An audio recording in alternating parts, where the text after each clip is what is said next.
Hello there, Twitch chat. How is everybody on this fine, sunny Saturday evening? We have a fantastic day of Nova Cup games ahead of us, and with me, it's another special little treat. It's Polish Elon himself. We have to say cześć to the fake one. Hello. Cześć everyone, and absolutely cursing whoever started this Polish Elon meme. I think it was Green Spirit or Julian. I don't know. I'm gonna hunt them down. But yeah, it's very nice and good to be here today to cast some more Legion. Although the weather here in Poland, in Warszawa and Warsaw, is absolutely burning my ass off. It's really, really hot, but hopefully the games will be as hot as the weather. Oh, absolutely. I'm sure that they will. And, regardless of whether it was Green or Julian who came up with the name, it's fair to blame them both for everything that happens. Yeah. I Anyway. basically cannot really make who is who now. With they have pretty much the same nickname. Just one Yeah, is the they're enemy. essentially the same person. I've Yeah, never yeah. seen them I both in the same room, so so that definitely proves the theory that they are the same person, and that's they what both I'm duel with you, so that sort of implicates the same thing, right? certainly a lack of taste in teammates. Yeah, yeah. Maybe they just like to carry someone who's really, really heavy. I don't know. They appreciate the challenge for Yep. sure. Hey, but Fake One, we've got some pretty cool games lined up for us today. So our first match is going to be Big Bro Little Bro, which is Yep. Drakir and Jenem. Not sure who is the Big Bro and who the Little, but I'm sure we'll find out during the games. And they are playing up against Doomsday Duo. That's Driazaki and Otika. So pretty spicy one there. Any favourites from yourself? Obviously, whenever I see Drakir in any of the teams that are currently playing, my mind is usually gonna shift towards him just because I admire his playstyle and his ability to be super elastic in game and fill pretty much any role that is needed. I think Drakir is one of those players who's just very, very good at doing many different things, as opposed to some players who maybe have, one or two very good masterminds or have a very like set in stone playstyle that they're good at. And I think Drakir is just more of this, as I said, elastic guy. So I think Big Bro and Lil Bro is sort of the favorite here, and it has to be even considering the ranking. But Doomsday Duo, they have been playing together for so long. They usually make it to Div 1. They sometimes cause a ruckus. They take off games. Sometimes they can maybe even take a series. So let's see where they take us. Yeah, I'm sure. I'm excited. I think it's going to be a pretty cool series. And, I don't know if you've been following the Novas all year, but we have had a different team winning every single month so Yep. far.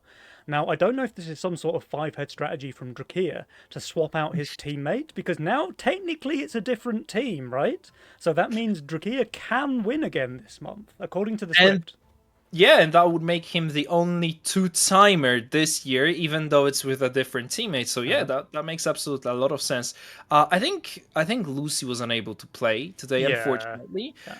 But there's some strategy in that. Maybe it's just for it's just a public announcement to basically lie to us. It's all part of the Cleverly game hidden plan. strategy. All part of the game plan. Throw off the curse. Go Yeah. for a two-time win. It needs a different teammate, but who knows? Maybe Lucy's part of the bargain is that she gets the prize money. Drakir gets the Or glory. maybe she gets to play with a different teammate next month. You can never Oh, tell. spicy, That would spicy. be spicy. That would be actually spicy. Cool. Let's see. Do we have a lobby available for these guys? I'm guessing not It, yet. it, We are a little bit early. yes, we're 5 minutes early, but that gives us even more time to talk about Yeah. this month's edition of Nova Cup, which I think is very interesting because we've had many different lineups this year. I think last year, especially the top half of the Division One was pretty much every time the same teams, Hmm. and pretty much. Most of those teams consisting of the same people. Sometimes, one person gets traded or exchanged because they can't play, but usually the same people. And I think this year, and especially this month, we're missing some of the big names, the big dogs. I'm fairly sure King and Wither did not sign up for this month. I was looking for a late sign up from them, but I didn't see any of those. We don't have Atrocity here. We don't have Adamus. We don't have Aviator. So Yeah. a lot of those very, very good players that are consistently making it to Division 1, Day 2, semifinals, finals, winning the finals. Most of those players are not here. But on the other hand, we still have a very top heavy group for Division 1 with Rampampam, who are if I'm correct, the current winners, right? They won Yeah, last month. they won last month, so that's fine and Yeah, David, exactly. and they had a very commanding performance in the Oh, finals absolutely. last month. That was really special to watch, and we've got some fresh faces as well. So we've got Sagittarius, and he's paired up with Johnny C. I don't think either of these guys have played in the Nova Cup before, but they're both And pretty highly that's rated on the meta. incorrect. Incorrect. Sagittarius played last month, Ah, and he played with oh, he was with So I think Close to Win, right? So Close Yeah, to yeah, Win, I yeah, think yeah, is yeah. the nickname. And Now I they were remember. kicked out from the tournament Yeah. by a very, very special team of the worst Poles. Yours truly. So, just Uh, putting it out there. but you decided to sit on the caster's couch today so that you can give everybody else a chance, right? Yeah, sure. Let's make this the reasoning behind my absence. But if there were no worse polls last month, then the best polls couldn't have won, right? So you were just supporting your boys. And we're actually talking about it, that we made it possible. We were the lucky charm. We Yeah. sacrificed ourselves, and absolutely inting the game 3 versus Valas and Turnixtes, who are actually playing today as well. So we sacrificed ourselves just so our homies can win. It's just who we are, Polish people. We stick Just together. martyrs, just completely selfless martyrs. It's incredible. It's inspiring, actually. I don't think you have any idea how correct you are in this assumption of how the Polish mentality is, but yes, we were the martyrs. Amazing, amazing. And one more shout out as well goes to Shadow and Idetics, a returning team. They used to play together a fair bit. They've been missing the last couple of months. They're back.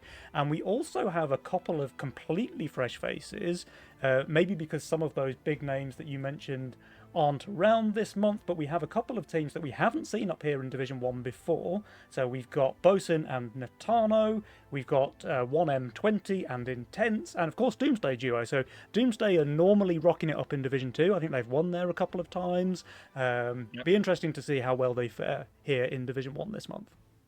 Yeah, I think it's going to be interesting to see if some of the lower rated teams can make an upset happen, because we've seen this be quite rare, but sometimes it does happen when the lower rated teams just suddenly take a series and make someone days much worse, send them to the lower bracket, or maybe even kick them out. So let's see if this happens this month. I think the game is in a spot where it's absolutely possible, where maybe you make a bad assumption on when to send it in the mid game and you leak one wave. Obviously, bird changes or the mercenary gold and the league gold changes have been tweaked around for, I think, 2 patches now, or 3 patches even. I think this is the first Nova since the big bounty patch, where now power mercs are worth more now, right? So power mercs are worth 50% more gold if you kill them, and 50% more if you leak them, of course.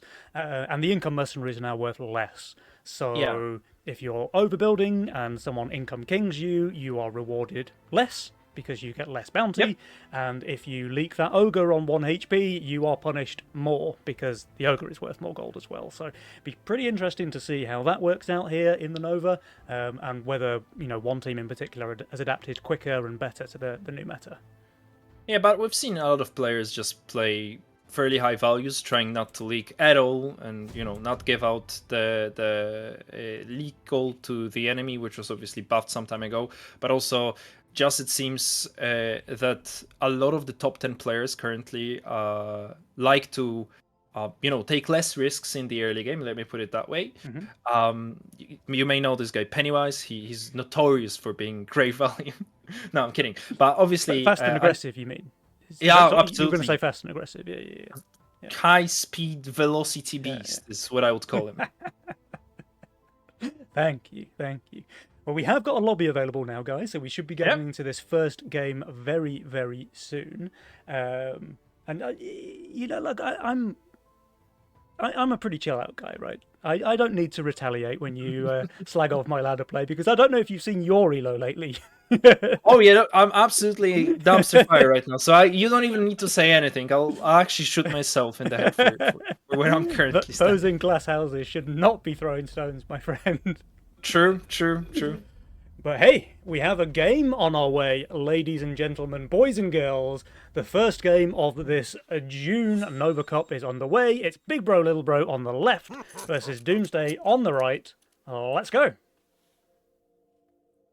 Let's take a look at the power-ups that are available this game.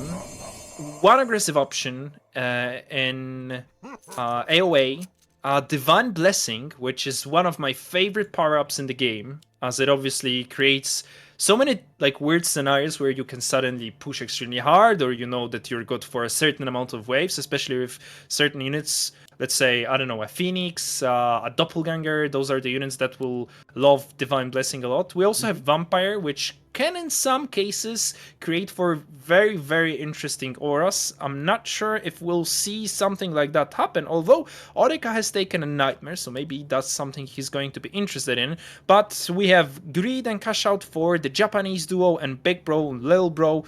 I'll take a little bit of a risk with the YOLO for Isolde. Yeah, and he has picked up the Rat, which is kind of Genom's trademark unit, or Isolde, I should say, his trademark unit, so it'll be pretty interesting to see how well he plays with that in this game. Meanwhile, like you said, Otika with the Nightmare role, really good early game, actually, with that Nightmare Oathbreaker and Windhawk and Gargoyle, so really, really solid for like the first 10 waves, really. Kind of can fall off a little bit into the late game, but he has still got a reroll for that. Yeah, and I think just having the Rat on the player who's accompanying Sakura is very, very good, because obviously Rats create a lot of pressure in the early game. It's just a tiny bit more Mythium than your Workies can produce in the earlier parts of the game. So, you know, Drakir going for the Sakura opener, having the Rat giving him some pressure is beautiful. Certainly a very nice combination, especially given the fact that it is a YOLO roll that gave the Rat. And I think also the Rat fixes the roll for Isolde just a tiny bit, because as you can see, not a lot of damage in that roll. It's basically tanks and, well, I'm not sure where you put Slime Siren, but it's not a great DPS on to that many waves, right? So Yeah. I think the Rat is just there to, you know, maybe create an imbalanced sort of situation in the early game with the amount of Mythium, but also whether you hide it or unhunt it and have more value, it just gives you this sort of push in case enemy is trying to starve you out. Yeah, for sure, for sure. And you're completely right. Like, his role is basically tanks, tanks, and more tanks. You will need to re-roll soon, I think, with that YOLO, definitely. but of course you want to try and keep the extra 1 income for as long as possible, right? So he's going to hold off for that for a while, but... Hey, wait, does he leak the no send? Yeah, I think so, yeah. So does. since the pathing changes, Green Devil leaks 1 creep if there's nothing at it. And That's- obviously to no snail, right? If there's a stand, Yeah. it That's- leaks much more. That's really not great, though, right? Because it's a long wave while you're playing the treasure hunt and while your teammate is on the Sakura. One thing I want to point out, actually, is that Dryuzaki stayed on 5 workers. I think, realizing that you're receiving from a Sakura opener, she probably could have just afforded to go straight to 6 workers, especially with these gargoyles here. Yeah, and it's interesting to see what happens here, because I was wondering if the leak is actually intentional, because maybe Isolde gets another 40 out, which would be 2 lizards on wave 3, absolutely bangers, and but Otika would have been ready for that with that cash out, having additional gold. It's 5 worky start with the Nightmare, having an Oathbreaker. Probably the best addition on wave 3, aside from maybe a Gargle if you're sent super hard, but obviously Nightmare plus an Oathbreaker is just such a powerful combo in the early game. Yeah, and then being that cash out, he could even afford to add the Chain Fist in the split as well, so completely unleakable there on 3.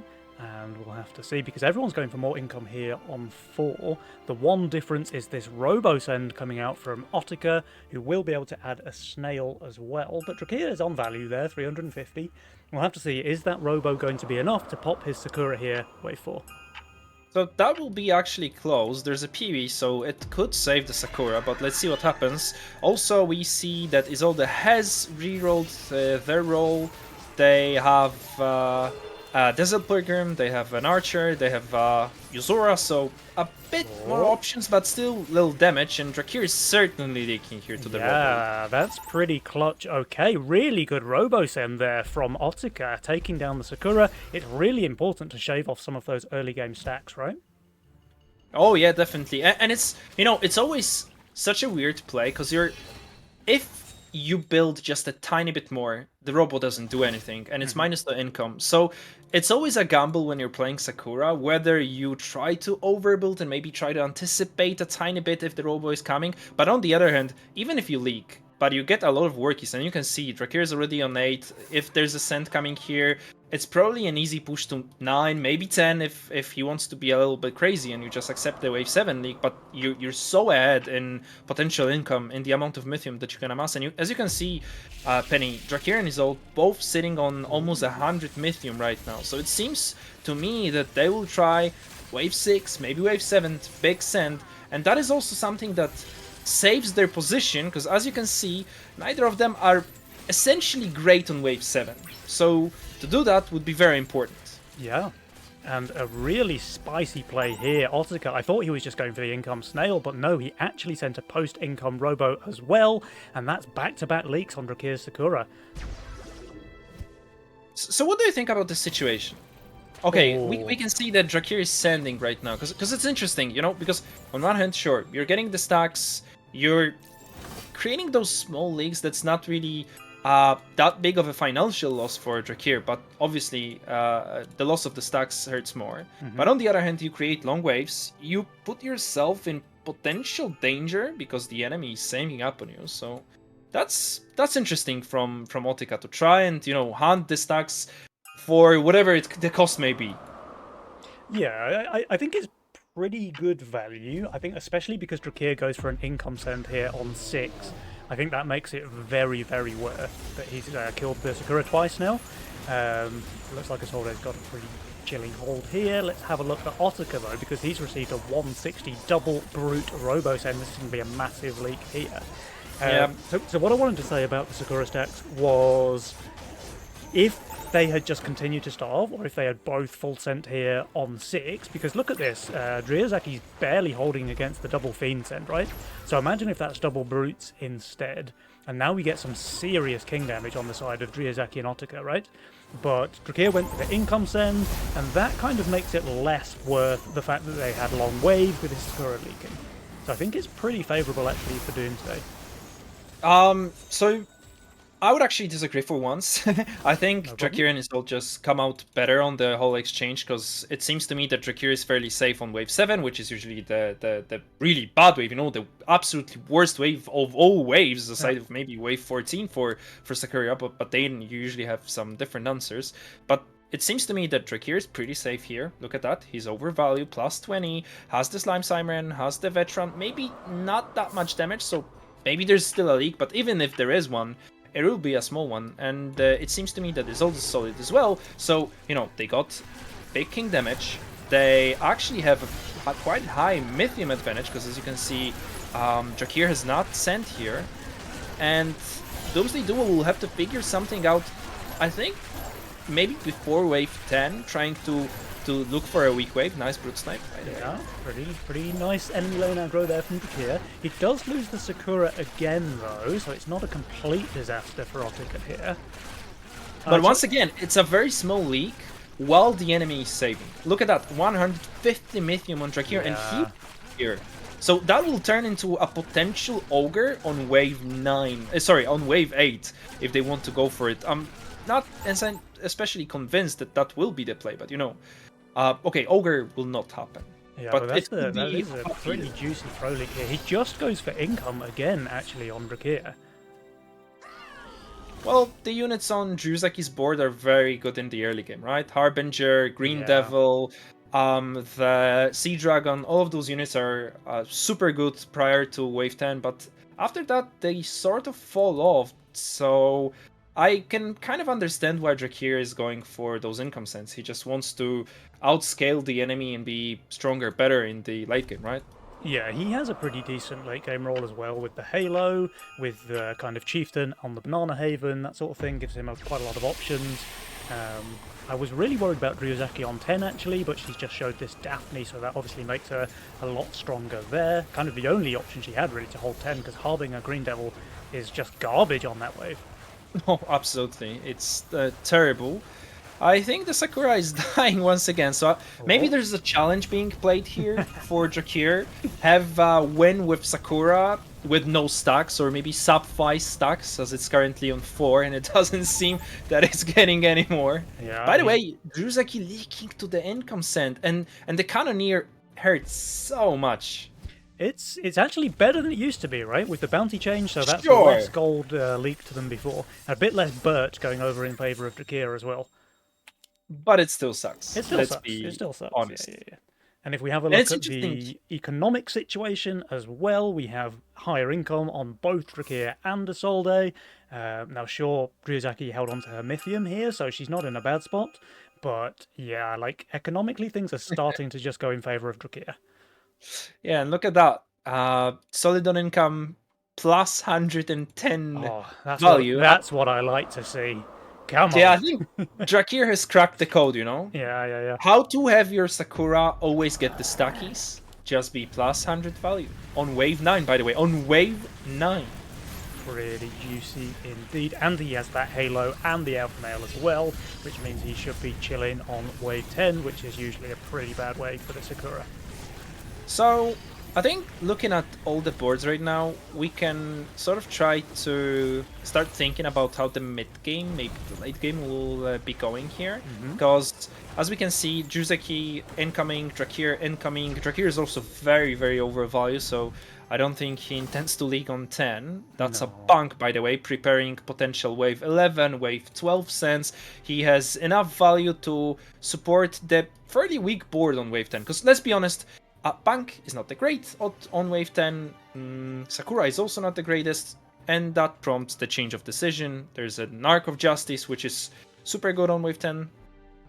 So what do you think will be the game plan? Is it just looking for a weak wave on Otika, since there's a Doppelganger there, and obviously that's a unit that spikes extremely hard in the mid game, from waves 10 to 14, depending on obviously on the support for it, it can be unleakable. I could see something like a wave 12 send coming out from maybe all 4 players, honestly. Like, All Out Assault is on the table, so you can have a decent chunk of Mythium there. Nice hold from Otaka, by the way. Ryuzaki barely leaking, and both Drakir and Isolde holding. But yeah, looking at the builds of all 4 players, I think 12 is an option, especially with the All Out Assault. But we also have 2 really good defensive spells, right? The Vampire and the Divine Blessing. But Doomsday just go for income sends here. Now that really opens them up, I think, to a play from Drakir and Isolde. Exactly, that's what I wanted to say. I'm not really that big of a fan of the income here. Obviously, I understand the decision, as we've been saying. Nightmare or Doppelganger, super good wave 12. I mean, it's pretty good on wave 11, unless there's like a massive send, but it's just the ramping damage is so high that it kills the wave super quickly. It's pretty good on wave 13 if you have the tanks for it and you give it time to ramp up. It's super good on wave 14, so maybe that's the reasoning behind the send here. It's just the Japanese duo saying, we're not really that scared of leaking anytime soon, so we just want to make our incomes better. Yeah. And we also see them take Vamp and Divine Blessing, while Drakir and Isolde save and take the AOA. So there could be a potential of wave 12 send here, as you've been saying. Yeah, this is pretty much exactly what I was afraid of. So they go for the income sends on the side of Doomsday. Drakir and Isolde, they both take the all-out assault, and now they really are threatening that wave 12. Ryuzaki even causing a long wave against no send here on 11, right? So look at the size of these Mythium counts. We've got Ram coming out from Drakir, we've got Four Eyes and Imps from Isolde, and they're both going to have another 100 or so Mythium to send afterwards. Otaka, however, he's looking pretty strong here. He's got the Vampire Doppel with the Sunfang tank. He did go for an Arc Tear here on 12, though. Oh no, he's misread this situation. He's expecting a 13 send, I think. And that Arc Tear is really not the unit you need here for a big wave 12 send. I think maybe there's some false confidence coming from the fact that he has the Giga Breaky and a Sunfang and there's a Vampire, but the send is so massive that I think it will leak anyway, and the Arcter decision is just going to bite them up their bum. It's really unfortunate, because I think if he full builds for this wave, there's a high chance he will hold. Let's keep eyes on this Doppelganger, see how long it can stay away from the Four Eyes. Not that long, it's actually taking the aggro. Now, Ryuzaki meanwhile leaks 100%. The Doppelganger is doing work, but it's not quite enough, and you have to think if he built for this wave 12, you know, Yep. Sunfangs or something, or Oathbreakers, then he would have just been able to hold and maybe even full cover as well. But like this, Doomsday are taking a decent chunk of king damage here on 12. And it's super interesting because the income on 11 is something that amplified this line for Drakir and Isolde. But at the same time, if Otika full build for this wave, I'm fairly confident this would have been close to full cover. And if that's the case, with the minus income from the AOA, no vampire, no divine blessing, right? There's like not much value that Drakir and Isolde get out of their king power up on wave 10. This would have been an open game. This would have been actually very, very high upset potential because it opens, let's say, wave 14, wave 15 for them. And now it's, you know, it sort of sucks to have 27% of your king on wave 13 after incoming on 11, right? It's just not what you want to see. No, you're absolutely right. And if Otaka had been able to hold then, I think it was a really good play. And like you say, they would have been in a really good spot actually after that. But now with 27% king, I mean, the one thing that goes in their favour is that they save their Mythium on 12. So now they're going for this big counter-attack play on 14. But this has to work, Fake One. If this send doesn't get a ton of damage done against Big Bro, Little Bro on 14, they might as well just forfeit the game, right? So let's keep eyes on Drakir and Isolde. What is their answer to this send? We've got triple Slime Mommy here from Drakir, plus some decent tank value from the Banana Havens. Meanwhile, Lil Bro over here, he's got the Slimes as well, plus a couple of stimmed veterans for DPS. So, I don't know, like Drakir's plus 35, Isolde, he's going to be only minus 200 when he finishes building. Yeah. I just don't know this is going to do enough work. And they read it as well. Look at that. Income send, king ups coming in. They know that this is the only way the enemy can come back to the game. So this makes or breaks the game for the Doomsday Duo. Let's see how they perform. Double Mimic, by the way, into a Banana Haven. I am really not convinced about the send. Now, when that Banana Haven goes down, the Mimics can start to farm infinite gold from the Slime Mummies, so not terrible, I suppose. And actually, that looks like a pretty juicy leak here on Drakir. Plus 35 value, by the way. And that Mimic stacking. Yeah, wow, the size, 42 gold on this one. There's another one there as well, I think.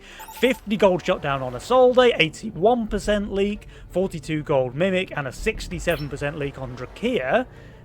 Meanwhile, Ryuzaki, she leaks the Cannoneers as well, but here's some pretty decent king damage. Retaliation coming out from the Doomsday Duo.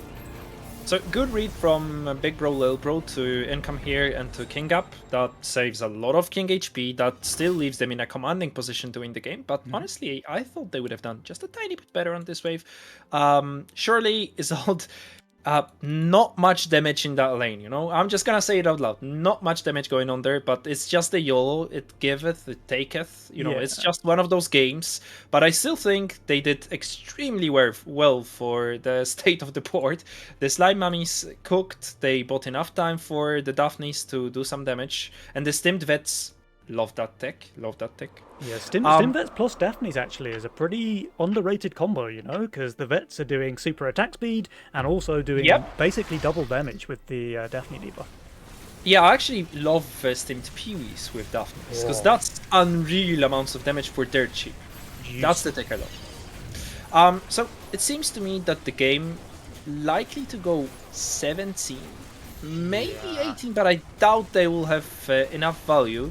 So Isolde very good on 16 for Big Bro, Little Bro. Drakir can cover 17 perfectly with the bunks, with the potential King Claws. On Ryuzaki's and Otika side, I think Otika, obviously 16, 17, great waves if you're playing the Doppelgangers. Those are the greatest waves of all time. Maybe aside of wave 19, where Doppelgangers absolutely shred the wave. And it seems like wave 17 is being prepped with the Giga Breakies. On the side of Ryuzaki, yeah, similar issue as on Isolde's board, meaning just not really a lot of damage. 5 Daphnes, sure, that's some Pierce, but how do you deal with, I don't know, a double ram or just a lot of DPS that shreds your tank line super quickly, because that consists of 5 green devils? Yeah, that is going to die super fast in 17. And here comes the send from Drakir and Isolde. We've got Ram that you just mentioned, plus Ogre from Drakir. We've got double Four Eyes coming out from Isolde. So will Doomsday Duo match this, or do they want to try and skip? They do match. Okay, we have the double Four Eyes from Dryuzaki. Ottika, meanwhile, I imagine he'll go something like Ogres into Drakir. Yeah, that sounds decent. Maybe Auras as well, although... Ottika? Okay, double there's the Four Eyes, send. okay. Double Four Eyes. The mole certainly very, very useful here, so that is going to help versus the Banana Havens. But looking from, you know, the losing team POV, this comes down to Ottika. Can they hold their own lane and try to, you know, cover most of Dryuzaki's lead? Because I'm fairly confident Dryuzaki will leak. In the current position, looking at the board, I really... And also looking at the value, right? It's just so low. It's minus 500 gray... But it's, you know, fake grey. I would kindly remind you of the 5 green devils sitting there. He's pretty good here, though, Ottika, honestly. And Dryuzaki, like we say, she's got 4 King Claws, which are really not bad on 17. One of her Daphne's dies, so that's like 20% of her damage, though. Drakir, meanwhile, I mean, he's just on value with Banana Bug, so he should be chilling.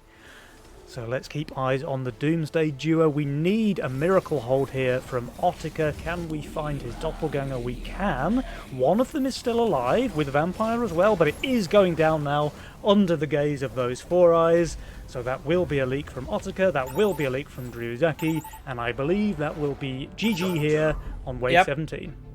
Yeah, it definitely looks like a game. 2 Four Eyes coming through, no King Ups really. I'm not even sure if with a full King if there's a chance they hold, but certainly not with this amount of King Ups, so this should be... Oh, it's close actually. Never mind, this King is immortal? What? Okay, that's... Okay, that is surprising to me.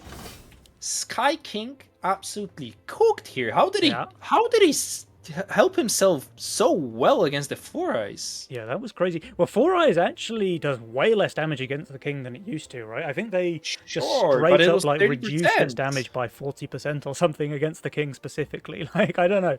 It's pretty weak, but I thought just the wave creeps alone were gonna murder that King. Yeah, it's 4 attack, 3 AoE. That's pretty crazy for them to live. It's still a terrible position. As we can see, Jules is giving them 17%. It probably comes down to wave 19, realistically. I don't think anyone has the value to go 20. No, especially with Drakir having... They want to skip. They don't want to send 19. They, you know, look at the amount of gold they shifted here. Drakir shifted 450, Isolde shifted 900, and Doomsday do take the bait. So they're sending here on 19, and Drakir and Isolde are just going to both be overvalued, I think. I think they always have to send 19, right? There's really... It's just a situation in which you're so far behind that if the enemy wants to go 19, they murder you. So they are you have both double full pushing, actually. Okay, that's interesting from Doomsday. Wait, they full Sui for here. So it's a double Sui to try and catch Drakir and Isolde in you know, in the middle of the act. Yeah. Look at this, though. We've got this Banana Haven with an Ocean Templar aura, with 4 Chieftain buffs as well. Like, that is a raid boss Haven. And sure, Ottika's suicided pushed for this, but I just don't know that it's going to be enough. Yeah, this is going to be 13k HP with the Ocean Templar buff, not only giving the region, but also the magic resistance against the Four Eyes. That's pretty beautiful. The Kraken also omitted by Drakir, so very, very good build positioning by him. And let's see if this Hail Mary play can ever yield results, and it doesn't look that way looking at Isolde's lane. The Chieftains are just murdering the wave. Easily holding, like it's not even close. Yeah. And Drakir the same, actually. So yeah, this was an all-or-nothing play from Doomsday. Unfortunately, it didn't work out this time. And I think we're dead to no sense. And yeah, we are. Ottika is holding, but I don't think he's covering 4 creeps, though. Yeah, wave 19 creeps are insanely powerful. At this stage of the game, one arc is just not going to be able to save the King. I don't think 10% didn't even kill 1 creep. Yeah. Yeah.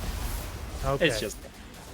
No miracles here on 19. Doomsday, they gave it their best shot, but ultimately, Big Bro Little Bro victorious here in game number 1. And Fake One, I have to say, it just comes down to this wave 12, man. Like, the income on 11 just let Drakir and Isolde push even more workers, and then we have Otika's crucial mistake here, which is upgrading this Arctear on 12. And you think, that's 360 value, right? So he can add another Sunfang on the Vampire Aura. He can add another Final Form Oathbreaker. He's got options for days, and either one of those options, he guarantees a hold and probably a full cover in mid as well. And then instead of being on 25% health, they're still on 80% health. Drakir and Isolde get way less gold from all of that king damage and all of that Burt. And then maybe this wave 14 send is just, you know, way more successful, right? Because they have less gold, Otika can push more workers, and maybe the game goes a little bit differently. But, you know, Doomsday, they gave it their best shot here. Yeah, absolutely. And remember, Drakir and Isolde leaked on wave 14, even though they got that fat amount of gold on wave 12. So this really would have been a game possibly for the Doomsday duo, or certainly a closer game than this.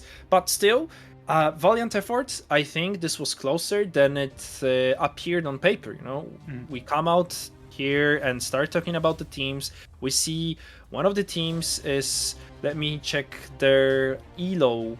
So for Doomsday duo, it's barely over 2.6. It's 2668, and for Drakir and Isolde, that's over 3k elo. So that's almost 400 elo difference between the teams signing up for Nova Cup. Yep. So, you know, from this POV and also from the POV of longevity of this team, you can instantly say those are the heavy favorites. And even though they are, this game would have been very, very close. And we saw Otika consistently breaking Drakir with those troubles, forcing Drakir to be plus 500 on wave 9. No, it was 110 on wave 9, but still plus yellow value on wave 9. So that's pretty crazy, you know? That was closer than I thought. Yeah, for sure, for sure. And hey, look, the players are really not messing around. They're kind of bullying us casters to go straight into the next game, but here it is. We have a 1-0 advantage for Big Bro Little Bro.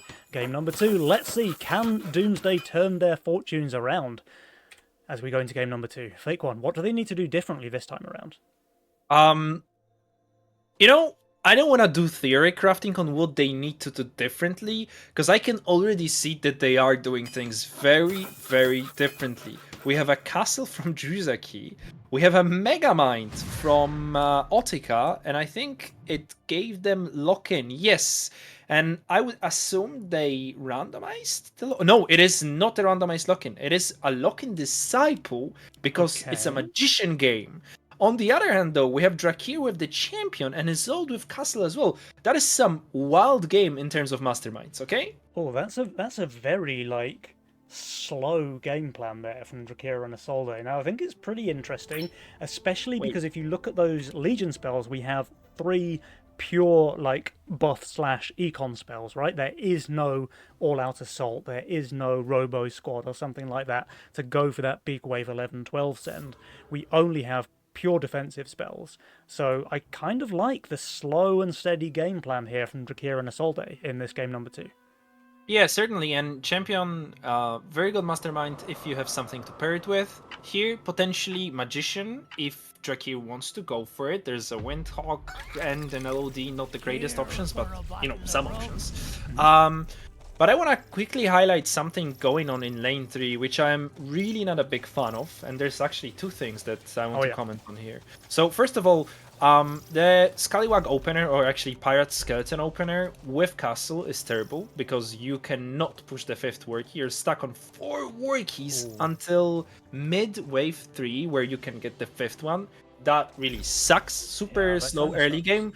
For a mastermind that doesn't have any income, pre-10, I mean bonus income pre-10. So that's one of the things that really hurts Druzaki here. And the second thing is, look at that. There's a Pilgrim in the role, but the position will not allow the Pilgrim to tank, which will force Druzaki to overbuild on wave 5 potentially Yeah. wave 6 as well. I get the positioning because of the board, right? So you want to buff the Scallywag with your chieftains, and you want to have your boars, sure, but that's a plan for wave, I don't know, 14, 16, 19, whatever it may be. It's a very, very late game positioning. But for the early game, you really need this Pilgrim to tank on wave 5, to tank on wave 6, otherwise the Scallywag will just die super quickly. So those are some things that I really don't like about this start from Druzaki, but let's see how it works. Yeah, I mean, I think you're completely right. I think it's really important to have that Scallywag. Oh, wait, hold on. She's gone for the top right corner Scallywag. Okay. That's not what I expected. That is some cookery.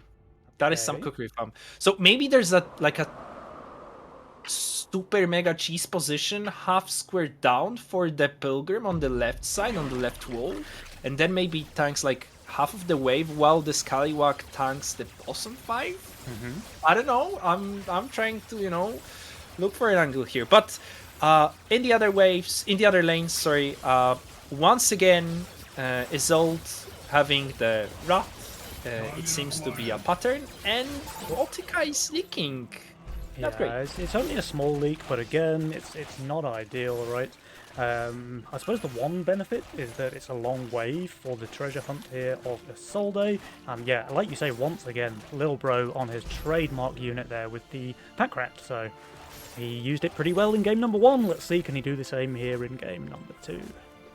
In the meantime, 50 Mythium saved for Drakir, and it seems that he's going to go all out on wave 5 against that Spectral Scallywag. And usually I would say not a big worry for Druzaki. That's a perfect answer for a potential wave 5 send, which is the Pilgrim, also the Atom, which could serve as a split, or maybe serve as a small backup DPS somewhere next to the Pilgrim. But now, knowing the positioning and knowing that Drakir already has 70 Mythium and there's a whole wave to go through here, that could be spicy on wave 5. Yeah, absolutely, absolutely. Now, interestingly, Isolde did not go for an 80 send here into Ottica. He did have the Mythium for it, and I do think it would have been a pretty juicy leak if he just added either a Robo or a DT, right? I mean, he's even leaking. Oh. Wait, we have a pause? Okay. Yep, it seems to me that we have a pause, but I would say that the idea here from Isolde is that they will send income, but this doesn't allow Ottica to push even one work, right? Because if Ottica pushes and there's a full send re from Isolde, that this is going to mean a leak, or not a leak, but no cover in case Druzaki leaks, which is something that Drakir is aiming for, right? There's the Scallywag on his lane, he's also playing champion, so that's incredibly powerful in the early game, enabling the super long starve, because usually you don't see players going, I think it was wave 2 to wave 5. I think Drakir encamped on wave 2, and since then no send has been done on Druzaki. So I actually like the send from Isolde. Obviously, if they full send here, that's a leak on Ottica, causing a longer wave, which means Drakir sends more Mythium. If they save here, that means that Ottica will be in a dire situation on wave 5. But I like the small income, but also reserving their option to full re on the next wave. Fair enough, fair enough. I mean, I think you may have just absolutely five-headed the game plan, but probably what happened is Isolde just didn't send because his PC froze. Would be my guess. That is also an option. Listen, that is also an option. We'll never know if I was a genius or if I was just trying to, create a massive theory on something that comes down to a PC freeze. You're like that You'll meme, never know. With the conspiracy theorist with the whiteboard and all the red string connecting the different possibilities. Hats. And sometimes it's just Occam's razor, Lil Bro froze, he couldn't send the DT.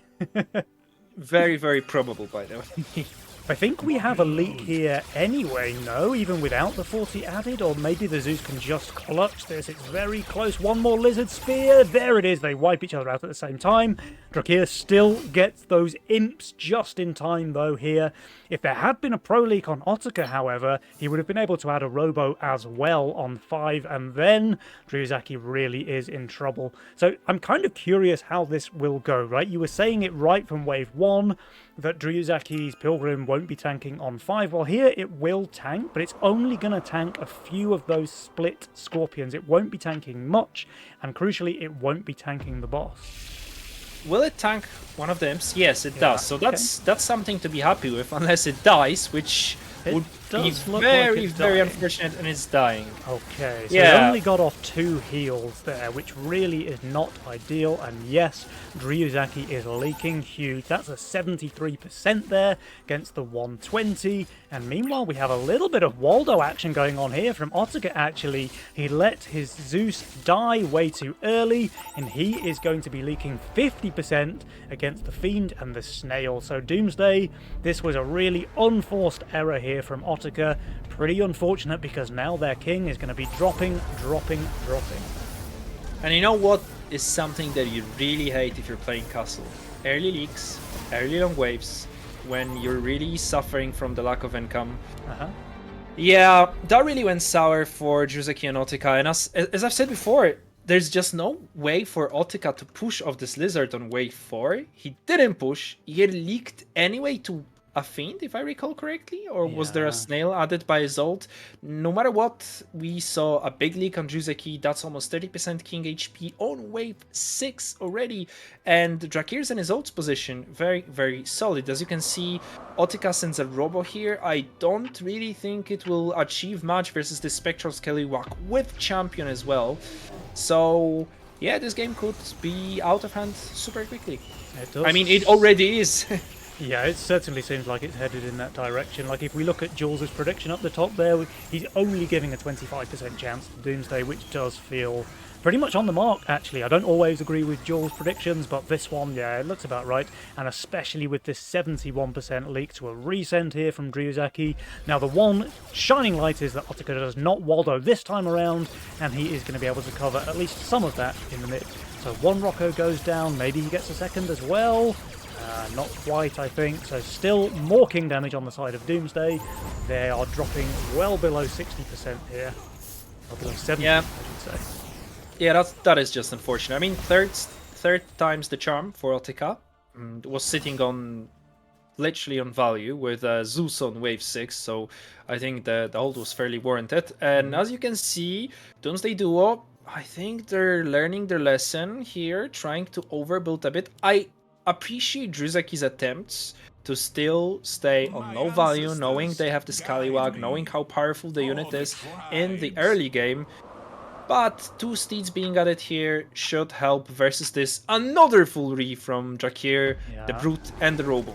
So I just both love of this. those Like, makes- Drakir he's smelt blood, right? So he got that Yeah. leak out of Dryuzaki on 5, and then he's just been sending decently sized power merc sends every single wave. We saw another big leak on 6, and if I'm not mistaken, we might have a bit of a leak here on 7 as well. Depends on the Scallywag heal, it doesn't come in time. But the Brute is sniped, so you know what? I'm gonna Alright. say it's okay. Okay, so Dryuzaki's positioning starting to shine, actually. She had really good split tanking there with that Pilgrim. The Steed's just pumping it full of mana so that it got heal after heal after heal, and she has finally stopped the bleeding and held that send from Drakir. But it's still 180 send of Fiends from Isolde, and let's see if Otaka will be able to hold. Obviously, the board looks pretty fine. A lot of value there. That's the first and foremost thing here, I suppose. Also, some arcane tanks, one of the vets, couple of the PVs.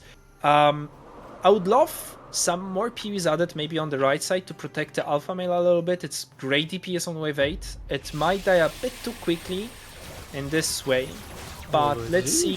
Does it live? Could be a hold. Oh, okay, that Zeus, like, perfectly split tanking, actually, really using its HP to the best of its ability. Solid. And that should be a hold now, right? Yeah, but let's pan to Dryuzaki's lane. It seems to me that the Steeds are doing good enough job here. Funnily enough, if Drakir sent full, this may have been another one of the leaks, because the Right. Spectral Scallywag died super fast. But we finally see a send coming out of Dryuzaki. So good job on holding the last 2 waves. That was super important to not let the game spiral out of control any longer. As you can see, Drakir and Isolde both will give out shutdowns if they leak here. So Yeah. maybe this could. I don't want to say this could start a comeback because that's still 18%, right? But maybe this could give him a sliver of a chance, a tiny bit of hope. Well, we do see a 260 Mythium send here from Druzaki into Lil Bro, but he's on value. Like, he's on 1200 value here, Wave 9. It is a 260 Mythium send, but the Boar, of course, is really good value on 9. Will the Slime Mummy pop off? That's important. She does not. Okay. I think this will be a shutdown. Yeah, certainly 25 gold should be going to Druzaki and Otika, so that's nice. It still doesn't solve your problems. It's something. Yeah. It's still a fairly small leak, 3 creeps and an ogre, but it's better than nothing. There's a 25 gold shutdown. There's a bit of gold going over in favour of Druzaki as well. So two things that are happening here are that Otika is consistently incoming Drakir, which allowed Drakir to be 19 workies on wave 9. Yeah. I don't think that's the desired outcome of the situation. And second thing, you know, the Doomsday Duo might be thinking, okay, we kind of screwed up at first, but we have the Magician Disciple going, and that's going to be great for us. We also have the Castle, you know, Chieftain Cheese Scallywag with Boars, which is also, I think, very, very good late game build. Sure, but I can see it. They just don't know that Isolde's Castle as well. So whatever power spike you might have, the enemy has as well, and they're ahead. Yeah. So that's going to be a heartbreak on wave 12 when they realize that the power scores are not going up, and they're staying as low as they are. Yeah, and I think with these sends here on 10 as well, that advantage might just continue to grow because it looks like we've got decent leaks on both members of Doomsday. Actually, the Starcaller going down here for Otika means that's a 68% leak, and Druzaki, at least she killed the boss, but that's still 40%. There's 12 gold on that Mimic as well, and Doomsday's King HP once more under pressure. Yeah, but they should be alive, which is probably the most important thing. I don't have any stats to support this. I would have to ask Drakir for the stats, but I think Wave 10 is currently one of the most deadly waves in the game. I've seen, like, compared to how it used to be, so many more games end on Wave 10. Like, it used to be quite a rare thing, and nowadays it really happens from time to time, and the times, the difference between the times shorter than I would like it to be. It's really kind of surprising to me how powerful Wave 10 is, and it seems that even if you're on value, if there's a Mole Sand and a Brute, maybe a Mole and a Double Robo, little builds in the game can hold the pressure. So yeah, that's one of the things I would have to highlight here. Wave 10, super, super powerful. Yeah, for sure. Yeah, absolutely agreed with you on that one. And as we transition into the mid game here, important to note that 3 of the 4 players have really good Magician rolls. I actually really like Magician on these Whirlybirds, by the way. Like, sure, they're only tier 1 units, but look how fast these things are firing, man. Like, the spell damage on these things is no joke when they're buffed by Magician. And it's important to note that the basic damage for the unit is 40 impact, but the rocket deals almost twice of that. It's 70 ability damage impact. It's the increase is incredible. If you can amplify the unit, sure, it's still a tier 1, so it falls off, but the Magician actually makes it worth almost twice as much as it usually is. And it also, the attack speed kind of, I'm not sure if it's intended or if it's a bug, but it's when the mana pops in, it seems like it's shooting a bit faster, like the 3rd rocket is going out faster. Still, very, very powerful unit for a tier 1 with a Magician, as you've been saying. I don't know if you have the damage dealt table up here, but the Whirlybird actually did like nearly as much damage as a Lord of Death, and it costs less than half. Yeah, it was 1k lower. Yeah. It's very, very powerful. As we can see, Doomsday Duo trying to go for a cheeky Wave 12 play, but the values are so high. They are on value. Oh, wait, but this board is terrible on 12. There's just no tanks. The board dies instantly. Well, that's one shutdown at least. Yeah. And Drakir, that is a very close to a leak, but I don't think it will be enough. Yeah. Alright, okay, so signs of life, but I'm really starting to worry for Doomsday now because Drakir and Isolde, sure, they gave away a shutdown here, but look at these Mythium counts. We've got 470 for Drakir, 430 for Isolde, and they can just do whatever they want now. They're not under any pressure. I guess they just go straight 14 would be my first thought. Um, Interesting. It seems to me that 14 would be the best way for them to send. But on the other hand, Drakir is plus 110 value here, and I'm not really convinced he needs all of that value. If they want to send 14, I would have loved to see him pop maybe 2 Warkies here and add something smaller than the full Fatalizer. On the other hand, maybe he's scared that there might be a recent coming and he has the hardened Madman on the right side. I don't know. The send is still coming in. I really doubt Otika and Juzeki will be able to hold the sends. Maybe there's a chance they live. Maybe they'll have to income king, I think, if they want to live this one, because the sends are pretty big. Okay, there is the income. Yep, from both. That looks like an auto send from Otika. I guess, yeah, they start with the king upgrades as well. Now, obviously, Drakir and Isolde are both just chilling here against the income sends, so let's keep our eyes on the side of Doomsday. Do they have a chance to survive this wave 14? I don't know, man. Like, we have the double Samurai Soul here from Otika with veterans as well, so solid tank value. And this Starcaller Zeus Circle can deal out some DPS as well. But having said that, the values are looking pretty sus. And Druzaki, meanwhile, she's got way too much magic damage for my liking here on wave 14.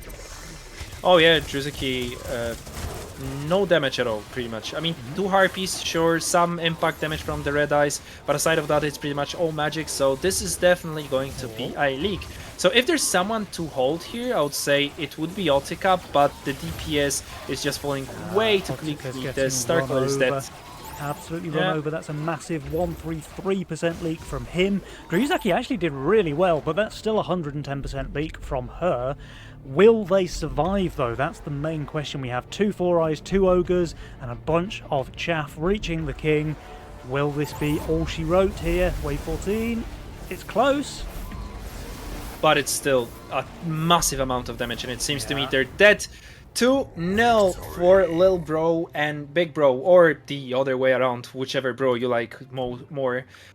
Still, it's a very, very convincing win after all. I think there was a small hiccup in game 1 for Drakir, maybe with the early Sakura, but other than that, I feel like with both, just felt that they have things under control for the most part of both of those games. Yeah, I mean, game number 1 actually felt closer to me than game number 2. This game number 2... yes, definitely. It just was so much closer. Game 2 was a blowout from wave 5 onwards. Yeah, right. Like, we saw this mega leak on Druzaki against the Imps on 5. The real problem, though, was Otika leaking 50% to income as well, right? Like, maybe if he can hold here, do a bit of covering in the mid, things go a little bit differently. But yeah, look, it's all about his Wanderer positioning, right? If that's maybe 1 square higher, his Zeus can stay alive, and then who knows? Maybe we're in for a different game. But like this, the game just completely spirals out of control for Doomsday from wave 5 onwards. Druzaki chain leaking on 6. She does manage to hold 7, but then we get these big leaks on 10. They're way down to 40%, and it's just too hard for them to come back after that, right? And this wave 14, massive send, 700, 600, and it's more than Doomsday can handle. They lose the game here on 14, and that's a best of 3. That's our result. Fake one. You know, Drakir and Isolde, they are through to the next round. Druzaki and Otika, they're not out yet, though. They will have one more chance in the losers bracket in the next round, right? So let's see, can they turn their tides around? Yeah, it's not over till it's over, right? You still have a match, at least one match to play. Doomsday Duo, as I've said before, they're very, very, like, you know, consistently getting to Division 2 finals or maybe Division 1. I think like it's every 2 to 3 Nova Cups where they make it to Division 1.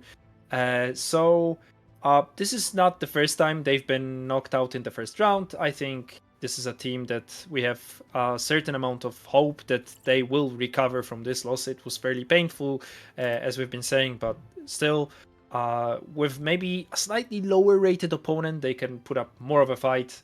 And, you know, game 1 was close, so maybe next time they close it out. Let's see if they can bring a punch in the next match they play. And for Drakir and Isolde, I think the expectation for them is to go to day 2 and maybe fight their way through the tournament, maybe all the way through the finals, who knows. So this is, you know, sort of expected, the result for the first match.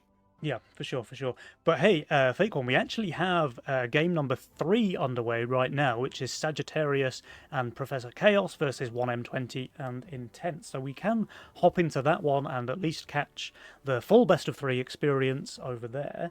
Let me just sort out my scoreboard, and this will be Singularity up against... What's their team name? 1M20_intense. Okay, very... Not the most creative not the most creative, no. team name. Alright, I am already in the game. Amazing. I will be there as soon as I can. Okay, we are spectating. Oh. Let's go.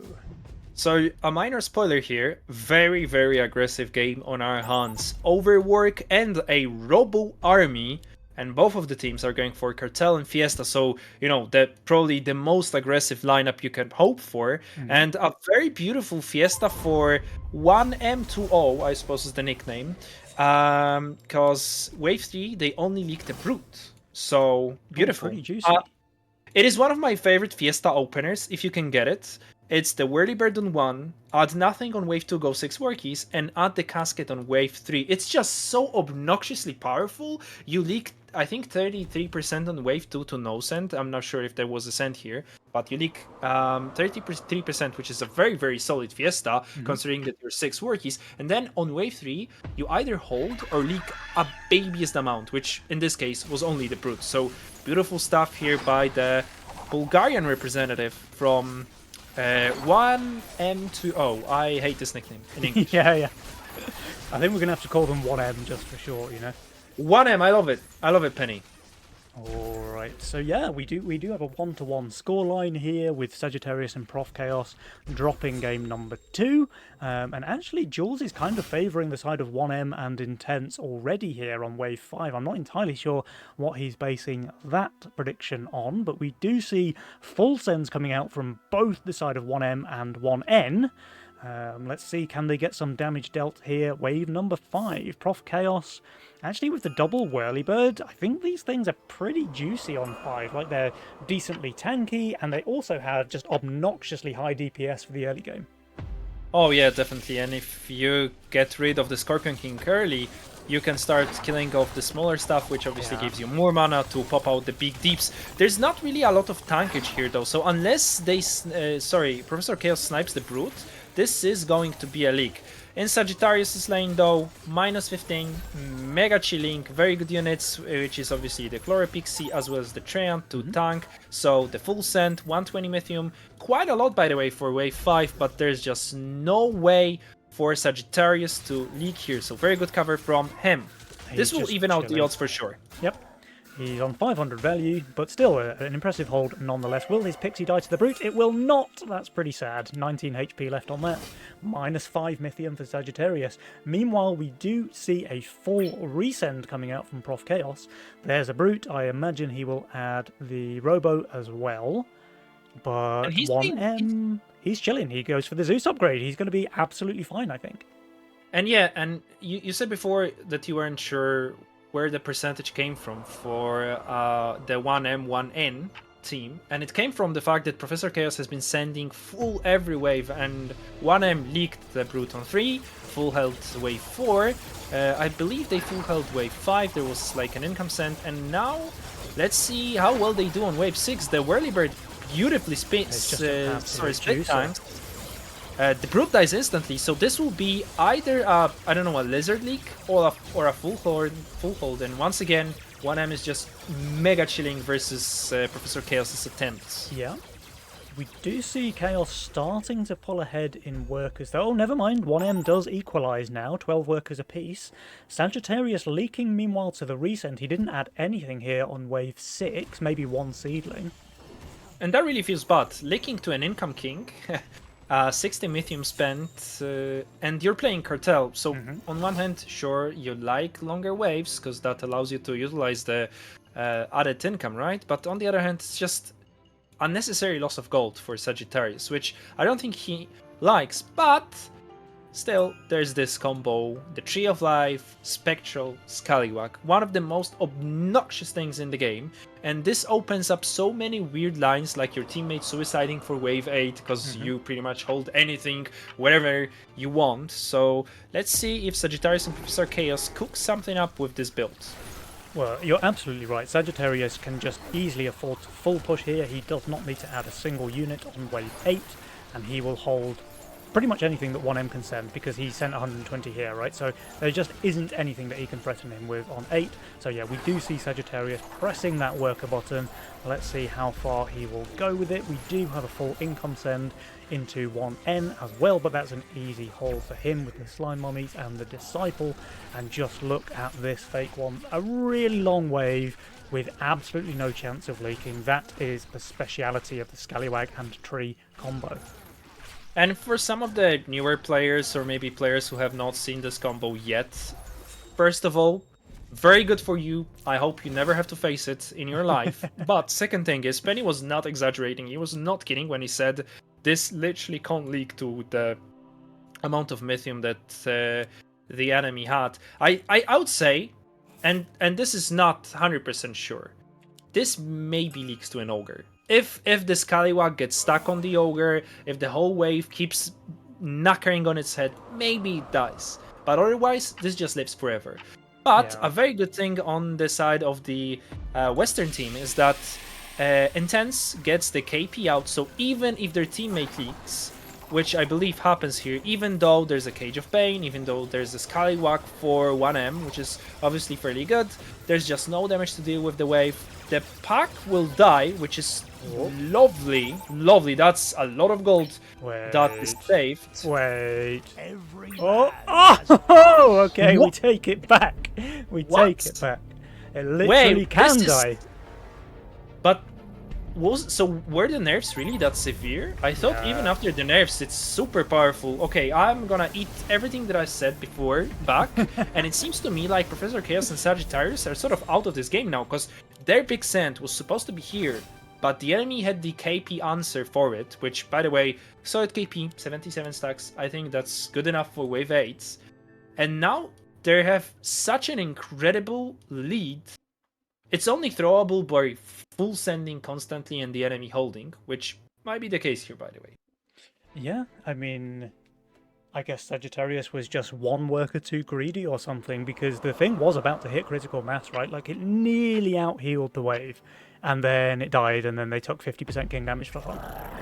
Yeah, 20% given by Jules. How do you feel about this evaluation, Penny? I think ask me again in about 30 seconds time when we see the result of this wave, because it's really important. And actually the Scallywag is dying way too quickly, so just very little value gain from that healing ability now, and the Avenger is not far behind. This is another big leak here from Sagittarius. 63 Prof Chaos, 75 Sagittarius, and I think we might have just witnessed the fastest game 3 in history. Okay, if I was 1M and 1N, I'm full pushing here and full re. Just for the style points, you know? I just want to end the game on wave 10, being red value, being, I don't know, 30 word keys, just for fun, just for the sake of it. But it's not the play they go for. They like to play it safe, which, well, I have to appreciate and say probably the best for them. Fair enough, right? Because we've got double aggressive spells, and if I'm looking at these builds here, like Sagittarius looks absolutely garbage on 12. Prof Chaos is a little bit better there with the Trinity Archer, but he's going to be so undervalued with like a long wave 11 overwork. Yeah, there's just no way that he can hold.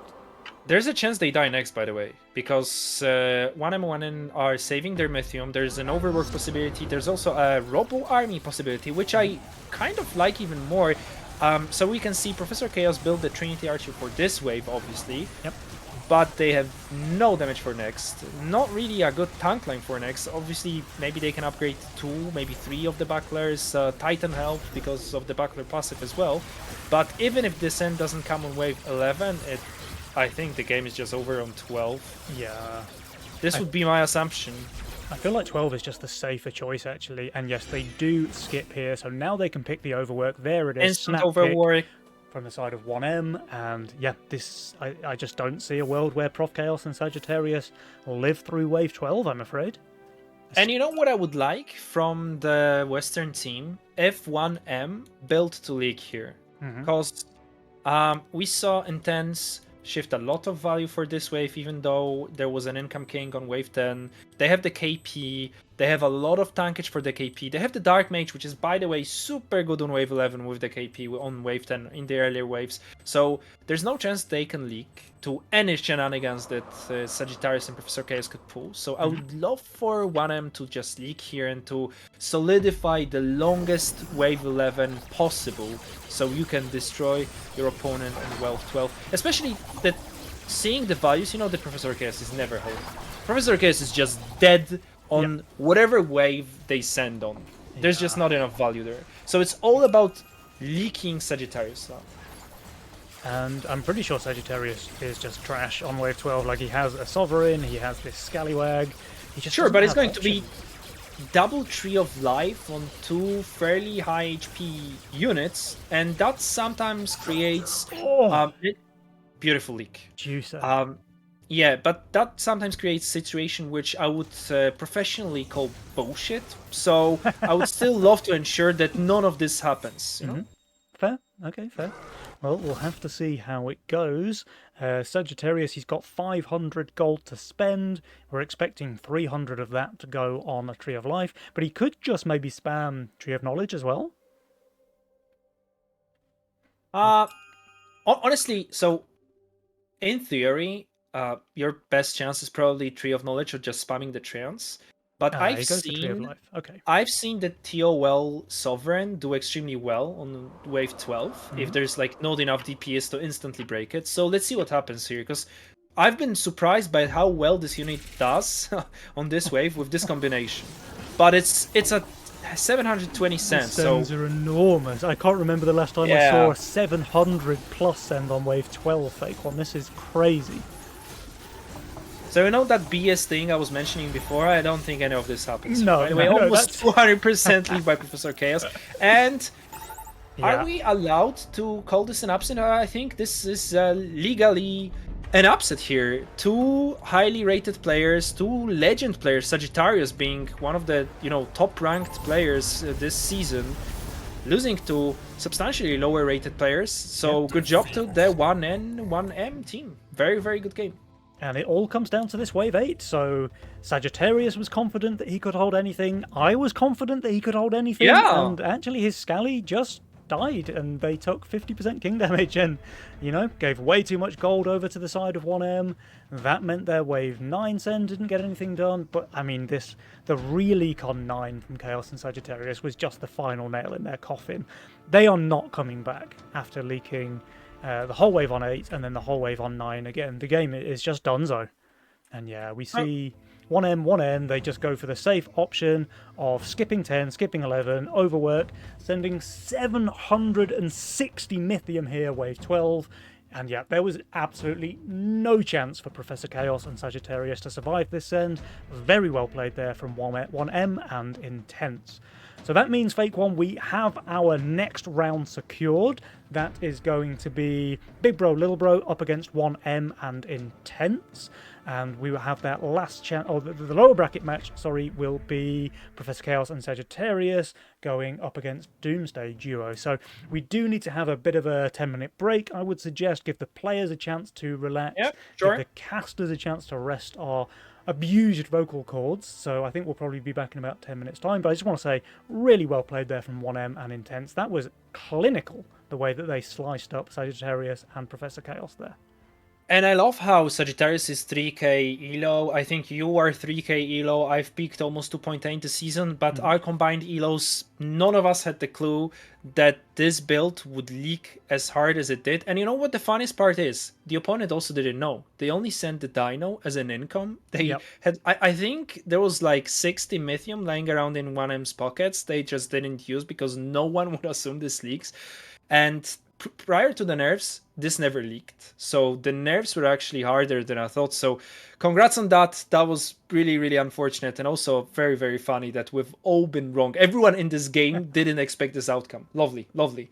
Just says a lot about Legion TD2 player base. The Dawn would be super proud. Oh, that is my message before the break. Hey, on that note, guys, we will see you shortly. Be right back in about 10 minutes' time. Don't go anywhere.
Welcome back, Twitch chat. How the devil are you all? I hope you didn't miss us too much during that break because we are back and we have a really cool game.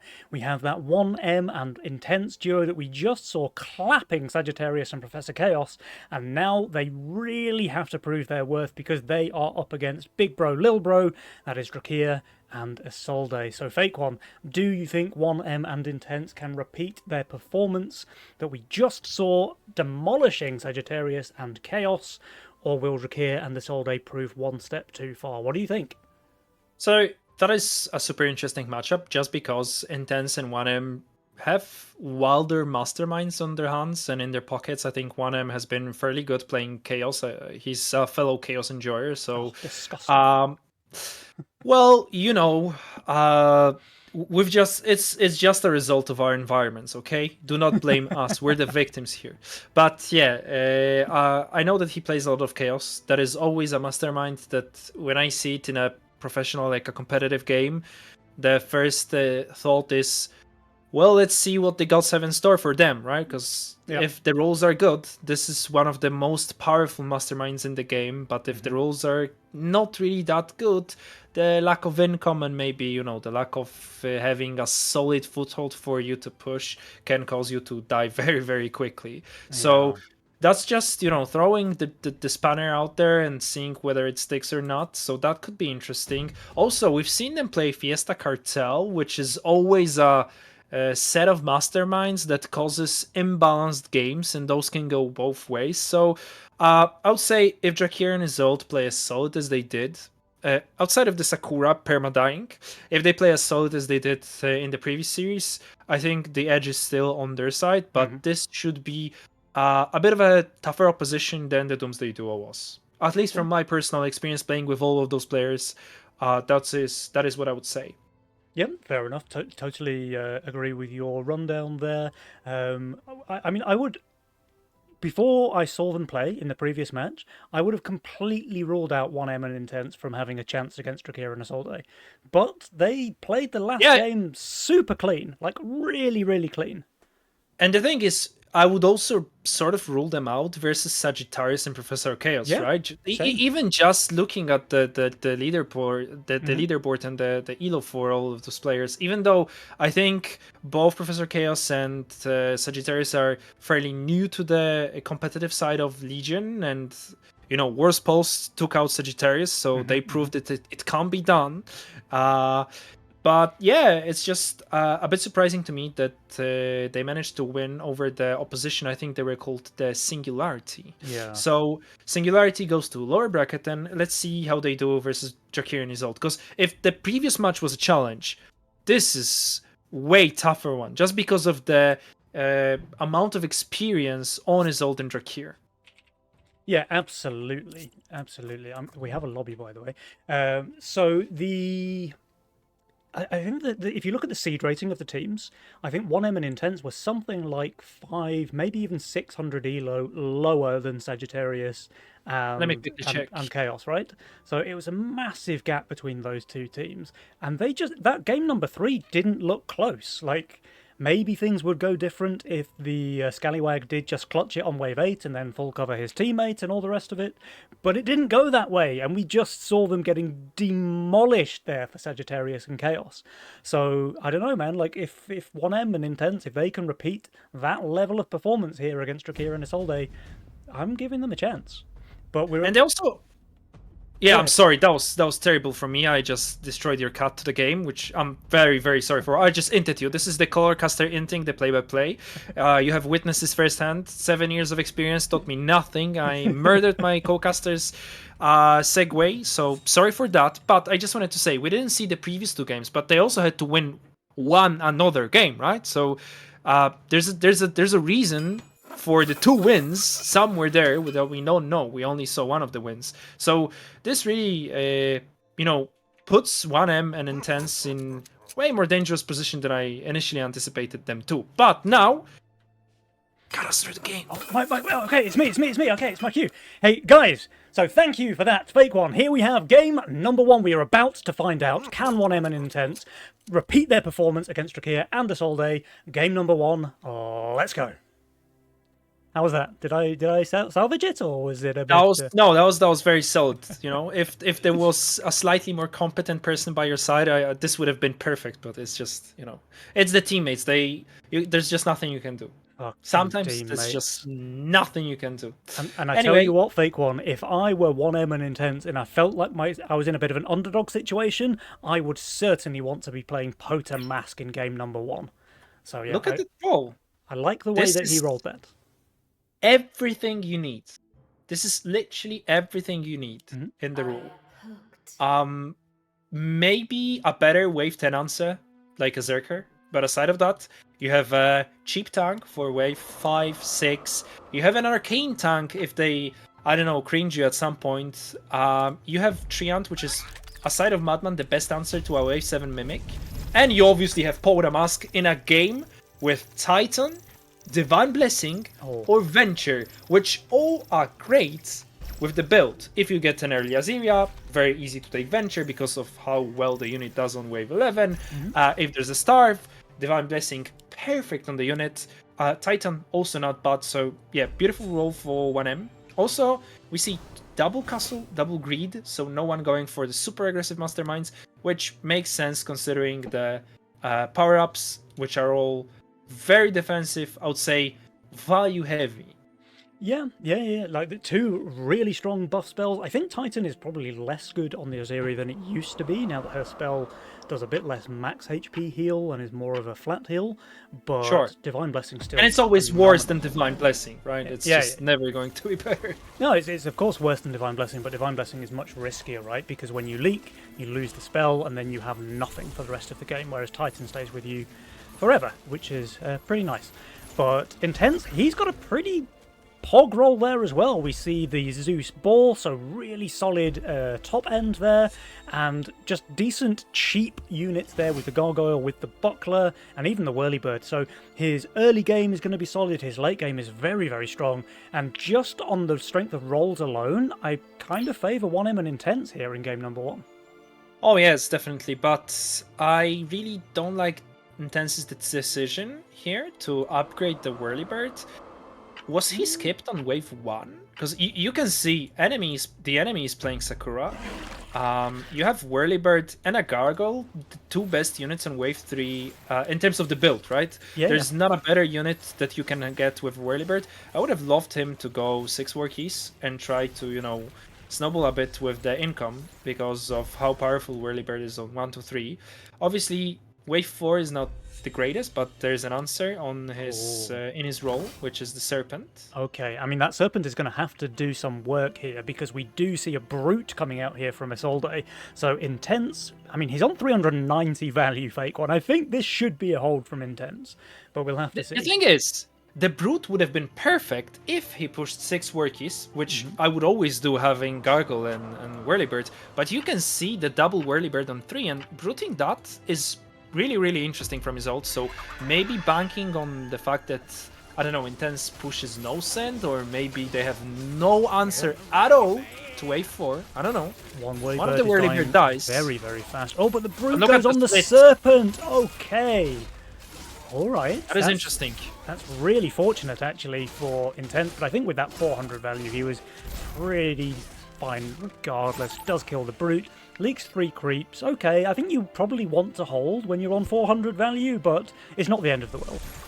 Yeah, you certainly do. I mean, yeah, this should never be a position with those units. I mean, this should never be the state of the board with those units, I think, for Intense. So maybe a bit of a blunder here in terms of what he built and the way he built it. But still, not a big issue, and his ult is minus income, right? It's still a Brute that was sent, and look at 1M sent. That's 120 Mythium. Yeah, it's going to make a lot. Isolde looked pretty weak here. I mean, he's on value as well, right? 470 value, and the 8 gold spent on those shurikens. The mask perfectly tanking the boss and surviving. That's very clutch. Does die now, though, actually. I wasn't expecting that. Hey, actually, that mass dying is really clutch. He doesn't even kill the Brute. I think this is a 65% leak for Isolde. Meanwhile, though, 1M I mean, this would have been fantastic, but no, he leaks 50% to a single Dragon Turtle, and that kind of makes the trade pretty even. Sakura does live as well, so a bit of a wash there, I think. Interesting if Intense had sent Drakir on wave 5 as well, like a maybe, I don't know, Robo and a Snail, this would have meant probably that the Sakura dies. But fortunately that did not happen. What I really want to point out though is Old, sending a Brute, not getting the greatest results, then getting full send on wave 5, leaking. Not great, obviously, a slow start for the Greed player, which is not ideal, but also on 1M's side, I'm not sure if he's holding here. Obviously, Drakir only sends one DT, but let's see if the Pota lives. Pota? I mean, she did fall Oh, on the left side, but she's going to be completely yeah. fine. Yeah. Okay. But it's interesting, if there was like a double send here, so I don't know, a DT and another DT, or maybe a DT and a Snail, there's a chance it leaks, I think. Yep, for sure. Meanwhile, Intense is saving. We see the Mole coming out here on 7. I just don't know about the Mole, though. We have this Slime Siren, and sure, the Mole is going to reduce damage from the Tempest, but you just really want to kill the Slime Mummy before she pops off and summons 3 more Slimes, right? And the Mole... Just put some Brutes! Slap some Brutes on it! Yeah, exactly, Brutes, right? Like, Brutes just seems better. Drakir also dropping down a Badger here. He's plus 40 wave 7. I think he's going to be completely fine, even with the Sakura. But yeah, on the other hand, Intense is enabling 1M.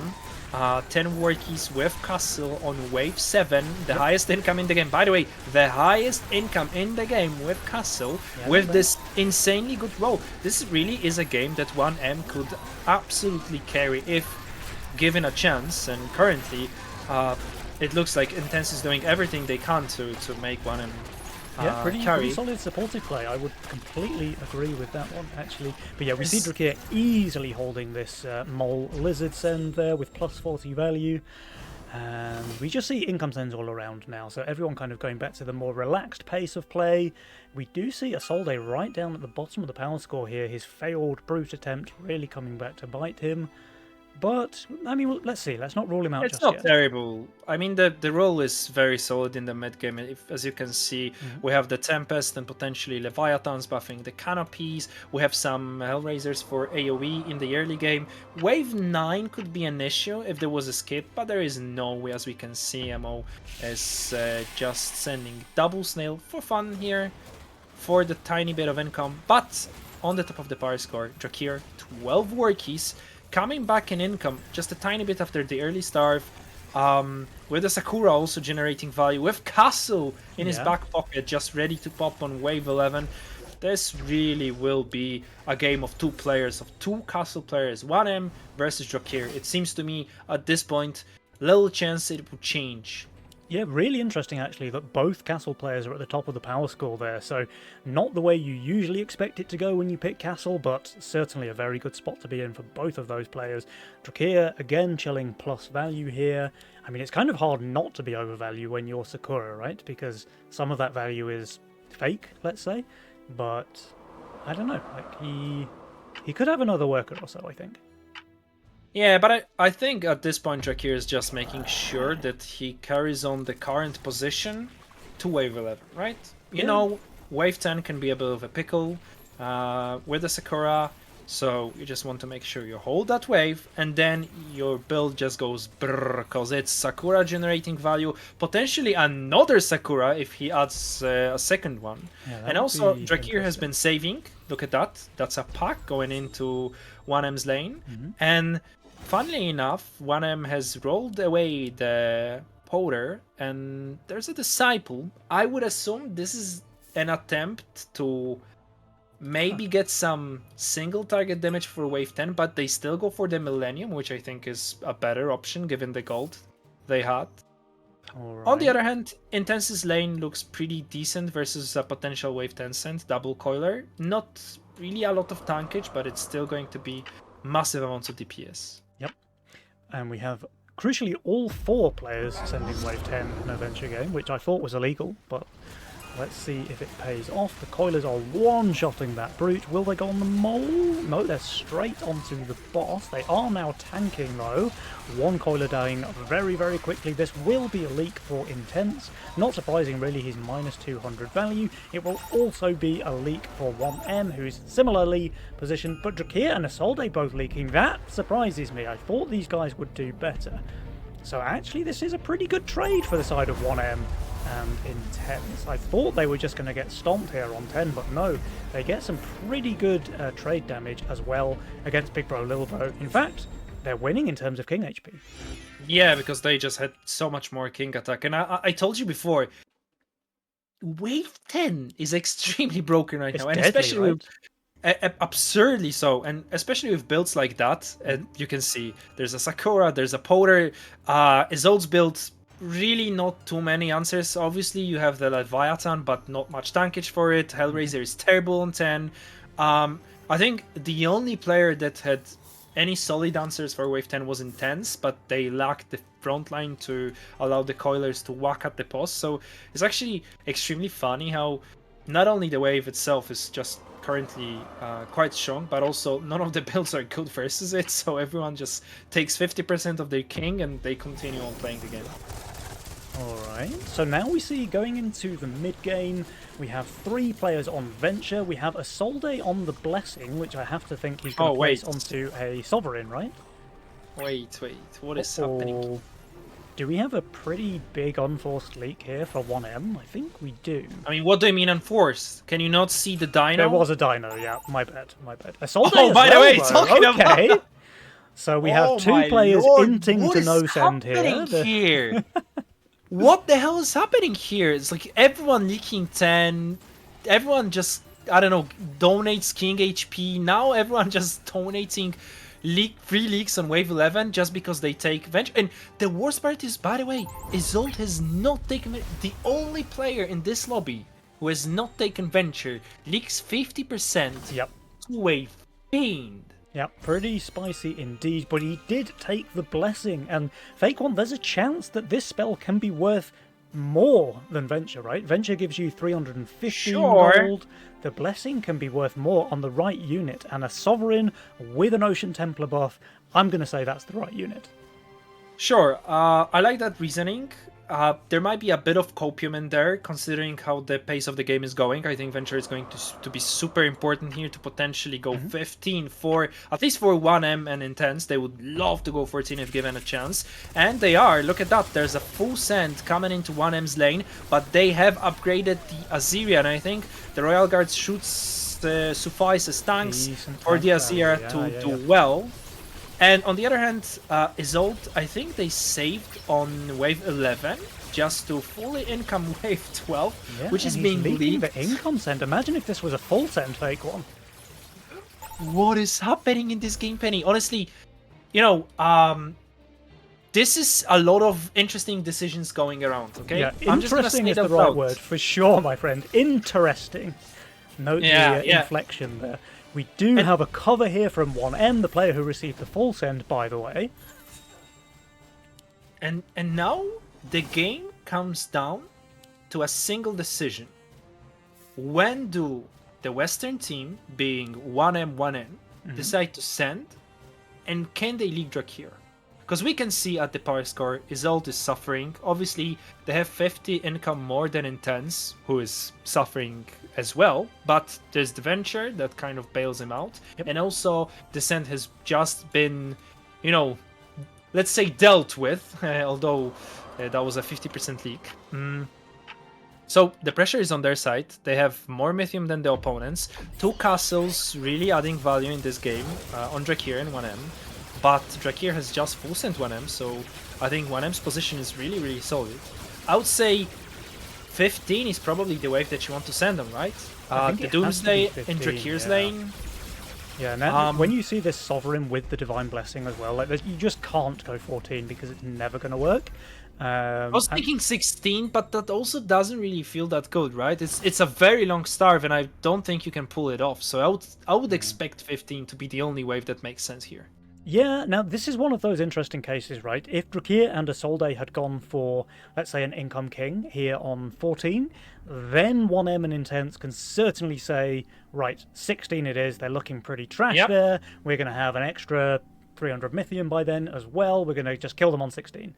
But Drakir and Isolde, obviously, they understand the pace of the game as well, so they save here on 14, and they want to force that 15 send where they're actually looking pretty strong.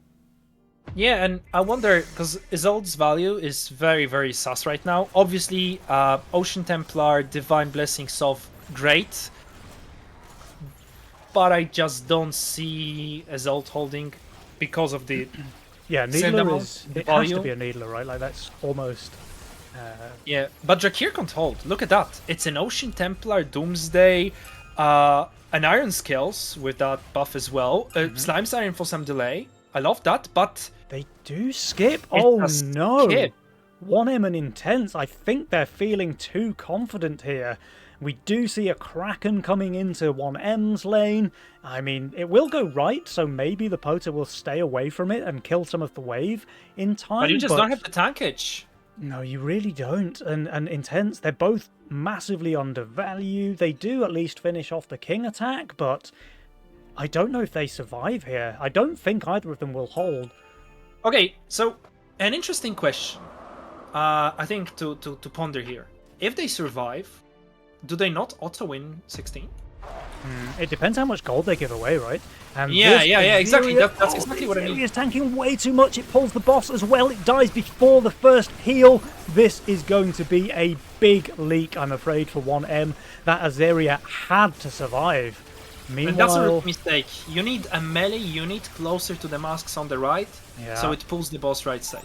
even with that disaster, 1M still nearly killed the boss. If his Azeria had survived there, he would have just held, right? But no. I'm not as a sure if result, hell, This is a but massive would have leak. done so much better. Yeah, that is a massive leak. And they still go here because they understand 17 is not an option anymore because they will just not survive. No. So they go for the Hail Mary play. Let's try 16. The enemy looks weak, but they just donated such a massive amount of So gold. much gold, so much gold. So this is And look the at question that. that you just asked me, Fake One. Won't they just auto win on 16? Well, yes, they look pretty weak, but you just gave up something like 400, 500 gold to both Drakir and Isolde. And look at this, Drakir, he's 4.4k value on 16 with Sunfangs, with Boom Trees. He's on Yeah. value. I think Drakir is just holding. Isolde, To be fair, meanwhile. To be fair though, Penny, Drakir's build is deceptively, looks stronger than I think it really is, because look at how much value is in those impact That's units. true. That's true. So if the tanks die too fast and there's not too many good tanks, and the wave gets to the boom trees too fast, even though the value is very solid, there could be a big leak. So if Isolde does poorly, maybe, but they have upped the King AoE. Isolde is not doing poorly. I think Isolde is doing very well. He does lose the Divine Blessing. It's 101% leak for Isolde, and Drakir actually 94 they let- as well. But I this think won't they kill just- them, I don't think. Yeah, look at how many of those creeps are low HP or like mid HP, and Yeah. the King has full AoE. I think the presence of mind to upgrade the AoE effect to make sure they never die on 16 is what saves the game, or maybe solidifies the state of the game. This should mean that Drakir and Isolde are currently in a commanding position to win it. Yep. All right. Okay. So I feel like that's probably an example of the experience between the two teams making a difference, right? Because Drakir and Isolde, they knew their line, they knew they had to force wave 15, so that's why they skipped 14. And 1M and Intense, they were thinking, okay, we can afford to skip 15, we're strong enough, but they just weren't. That full send there from Big Bro, Lil Bro just gave them all the gold in the world, more than enough to survive the wave 16. Yeah, and currently, Big and Lil Bro, they understand their position. They know that all they have to do is not to die and wait out the opponent, because at some point, 1M and Intense are just going to lose to the PvE, you know? It's Yeah. just going to be lower and lower value, while the waves are getting stronger and stronger. Obviously, some Mythium amassing. And even though, obviously, the Western team has more workies, It doesn't matter at all. Look at Drakir's value on wave 17. Look at the value on wave 18. He's 400 over on wave 18. It's just, I just don't see him leaking on wave 19. And even if he is, the enemy is well dead by then. Well, I mean, 1M and Intense are actually pretty strong on 19. We do see 1M prepping more masks here, so that will be 4 Tantrum Hellraisers for him. This unit is a very good tank on 19 as well, so he can spam some of those. And Intense, meanwhile, he also has the Royal Guard and the Red Eyes. I mean, it's going to be an interesting one, I think. It's going to come down to a race on 19, for sure. I just gave you a tip with the pings here, as you can see. Plus 350 number on one of the players and minus 455 number on one of the other players. And also, yeah, sure, Intense has 2 Boars and 2 Coilers and 8 Zeuses on wave 19. Please remind me, what is the counter to... Sorry, what does... impact damage is countered by? Is it Swift Arms? It is Swift Armor indeed. Now, 1M and Intense, you cannot afford to skip here. You made that mistake on 15. Please do not make it again. And they do fake one. Oh no! I respect the skip, you know? I respect the skip. It's a ballsy skip. They are going for a Hail Mary for sure. It didn't work out for them last time though. And you know what, my friend? I don't think it's going to work out for them here either. 1M is more than 1,000 undervalue. Intense, even more undervalue. Nearly 1,300 there. And sure, you've got a couple of Red Eyes. You've got a few Royal Guards. But like you were saying, he just has no DPS. The Zeus, his only damage unit, is countered by wave 19. And I also would like to point out that the Zeuses are not symmetrical. There's like a weird semi-triangle on the left side. I mean, that's just reportable. Yes, I hate it. The aesthetics are ruined, the vibes are ruined, and unfortunately it seems that game 1 might be ruined, but let's see if 1M could maybe miraculously hold. Look at those marks. Miracle. They're actually doing a decent work. Wait! Intense is leaking really hard though. And 1M, it's not quite enough. Not good enough. Really well, but not quite. That's 63% and 68%, but it doesn't matter. They have 19% HP left on the King, and this is game 1 in favor of Big Bro, Lil Bro. Let's go. That's unfortunate. This game really comes down to mistakes, especially on the western side, on 1M's and Intense's side. I think after that wave 12, I would love to see the graph. Look at this graph fake one. So going into wave 15... probability goes to 43%. Yeah. They were really favoured before that 15. They actually had 65% win chance in favour of 1M and Intense on 15. But let's look what happened. On the build graph, we see pretty small Mythium sends, right? Because they had way more Mythium to send if they wanted to. But no, they saved. They leaked massive, they fed infinite Burt over to the side of Drakir and Solday, and that meant they could survive the 16 send that was supposed to be a killer blow.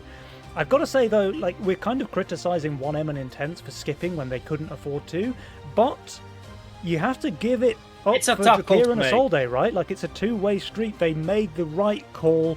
They skipped 14, they sent full on 15 rather than income king, they played to their outs, and that is what gave these guys the win. And it all comes down to tournament experience, right? Making those tough calls in the middle to late game, that's how you win games.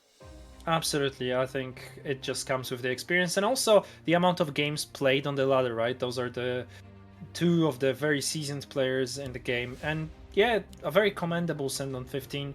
But it just sucks to see the underdogs lose in this fashion, right? Because when it's a blowout, like the Doomsday Duo Game 2, it's like, sure, one of the teams is better, one of the teams is slightly worse, it happens, it's fine. But when it's a game where the underdog, and it's like a very strong underdog, as you said before, I think the difference, the discrepancy in Elo is like 400 or 500. Yeah. It's always so exciting when the underdogs take a win, right? Even if it's a map, even if it's one game, not the whole series, it just makes My Day better, and it just sucks for them because they know they could have won. And Well, it's this was their game. They were ahead. They had 65% exactly. odds, like they were. And now they have to, recuperate in the next 5 to, I don't know, 10 minutes, sort of scrape themselves off the wall and say, well, this is us. We have to play another one of those games. So Yeah. yeah, that's going to be something that requires mental fortitude. And For sure. believe me, having tried competitive esports in various esports, I know that's not an easy task to do, especially if you're like just starting on, or if you're new. The pressure is just very, very high. Yeah. I mean, me and Pavedet absolutely. lost a game to Toho this week, so it just happens. It happens. It happens. But yeah, I mean, you're Sorry, absolutely by the way. right. Sorry, Toho. That was unnecessary. That was uncalled for.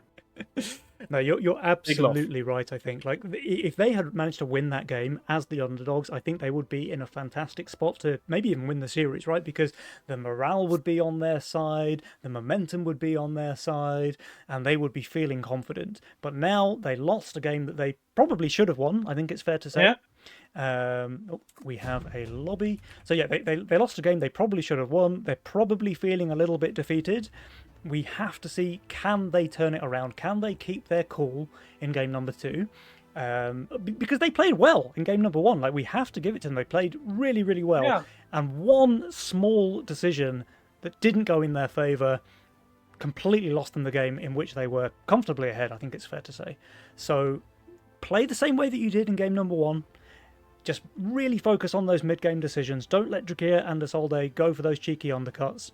And let's see, can they turn it around? We're about to find out, Fake One, because here is game number 2. Let's go. We need to see these guys win here to make it a best of 3, right? We need an exciting series. So let's see. Yeah, we want a full series, so hopefully the Bulgarian-Hungarian team gives us the third game. We are into the second match of the series, Magician, Embargo, and Allowance. So once again, value generating power-ups, none of the aggressive ones. So we see 1M go with the castle again. This is something he often does on the ladder as well. So one of the other aces in their sleeve. I mentioned Chaos before, but castle as well. And that's super interesting, by the way, because I think 1M has been playing very well on the ladder recently. Like, this is a player that was just a tiny bit lower rated for a while, and then suddenly they went to Senior Grandmaster, I think is the name of the rank, and they've actually been playing quite well on the ladder lately. And in the tournament so far, he has also been, it seems, the main carry for the duo, with Intense maybe a bit more in the enabling role. And it seems to me that this is going to be, once again, an attempt of doing just that. The same masterminds, Greed and Castle, for the Western team, while Drakila and Isolde go for the much more aggressive openers in terms of masterminds. Cartel and YOLO, so probably the most aggressive ones you can get, aside of maybe Cartel Fiesta. Yeah, absolutely. And obviously, this game is really going to come down to, can 1M and Intense not lose the early game too hard, right? Because Drakir and Isolde, like you said, they have very good early game masterminds, while 1M and Intense have very good late game masterminds. But if they're too far behind by wave 10, it doesn't matter. So we'll have to see, because Cartel is all about winning in those first 10 waves. Oh yes, certainly. And leaking one or the other way, right? If Drakir and Isolde knew the masterminds on the enemy team, it would even be agreeable for Drakir to baby leak a wave or two to just create longer waves, but obviously you would love to leak the opponent. Yeah. Interesting build from 1M. That would leak to a snail, but there is none being sent. Yeah, so he's getting away with it. Drakir actually can't afford a snail. He's only on 4 workers there, with his fire elemental start being a little bit slower. But with these king ops, oh no, I am worried now for the side of 1M and Intense, because this means Drakir can just push straight to 7 workers during wave 2, and he is going to snowball like no tomorrow. Yeah, but he might be tempted to send on 3, in which case 1M has an answer of the casket, which I think was the whole idea. Yeah, I think that was the reasoning behind the fist on wave 2. if 1M knows the thresholds, he should know that the wave 1 was quick enough for Drakir not to be able to get the snail, even with an aggressive opener, aggressive mastermind, sorry. So we just know that with the cheap Chained Fist, you can afford a casket on 3, which saves your potential weak wave, which is 4, right? You really are afraid of wave force, and if you're playing the Whirlybird in the early game, then that should be solved by the casket. So I like that opener from the Bulgarian player. Yeah, absolutely. Completely agree with that. I think Drakir's next wave that he's looking at is going to be wave 6 because Casket, Chain Fist, obviously garbage on 6 unless he can get the ultimate Oathbreaker, but that's kind of unlikely. Now this unit is decent DPS on 6, but everything on 1M's board is weak armor-wise, so he can just get run over there, potentially leak huge. So let's see if Drakir goes for like a double brute, maybe even a triple brute on 6. That would be pretty spicy. I'm not sure because I was drinking my water, but did 1M push Nobset? He only added 2 small fists and a copter here. He got a snail on 3, so it wasn't a full send obviously from Drakir, but yeah, sure. It's sort of like pushing Noscent, right? Yeah. Considering that wave 4 is weak wave for this build, and potentially Drakir could save on you, in which case you may be worried. And by the way, you called the wave 6 correctly from the start. Look at that. Drakir is saving their Mythium. Yeah, almost and this is already. looking really scary actually for 1M because they're both full sending here as well. I think Intense will be adding a Robo to his brute. 1M can't even afford that. Isolde, he's just going to hold, I think, with the Mudman and even boosting his Infiltrator. Drakir, meanwhile, I mean, he's undervalued, but Fire Elemental and Bone Crusher, if they split tank, he's just holding as well. And yeah, the Fire Elemental does tank the boss there, so this is looking pretty spicy. Although, I have to say, there's a lot of damage with the Brute and the Robo, so the Fire Alley goes down very, very quickly. And look at how many of those creeps are low HP, so quite a sizable leak on Drakir. And on Isolde's lane, I don't think this will be a leak, but it will certainly not be a cover. He won't cover anything in the mid, yeah. But just look at the Mythium counts. We've got 140 for Drakir, we've got 110 for Isolde, and if there's going to be 3 brutes here from Drakir, which it looks like there will, 1M is just... he's not long for this world, my friend. Sure, but still, you are Castle, you survived to wave 6 with no leaks, you actually managed to leak your opponent, your 6 workies because you pushed to that snail. So, yes, 1M will certainly leak here, and they will leak bad, like, don't get me wrong, this will be probably a red percentage leak, but on the other hand, Drakir has starved himself for multiple waves for this to happen, and in the meantime, Intense got some of that juicy bird, there's a halo on the board, double buckler, so maybe they can hold. This could actually not be that bad. And Drakir actually couldn't afford that 3rd brute. I thought he would push 1 more worker to secure it, but he didn't. He's settling for a Robo instead, which is accidentally very good because we see double Windhawk drops here from 1M. But those are 2 brutes sniped, if I'm not mistaken. One of them is dead already. The second one... We can, okay. So 44% for 1M, 65 for Intense though. That's less than ideal because he's on value with a Halo, so you would have expected him to do a little bit better than that maybe. 7 creeps reaching the King. They have a lot of King attacks upgraded though, so not a complete disaster. Yeah, and remember, they have the castle going on for them. Surely, Drakir and Isolde are now in a very good position. Both are 10 workies, higher incomes than the opposition, and also Isolde cheekily resending here.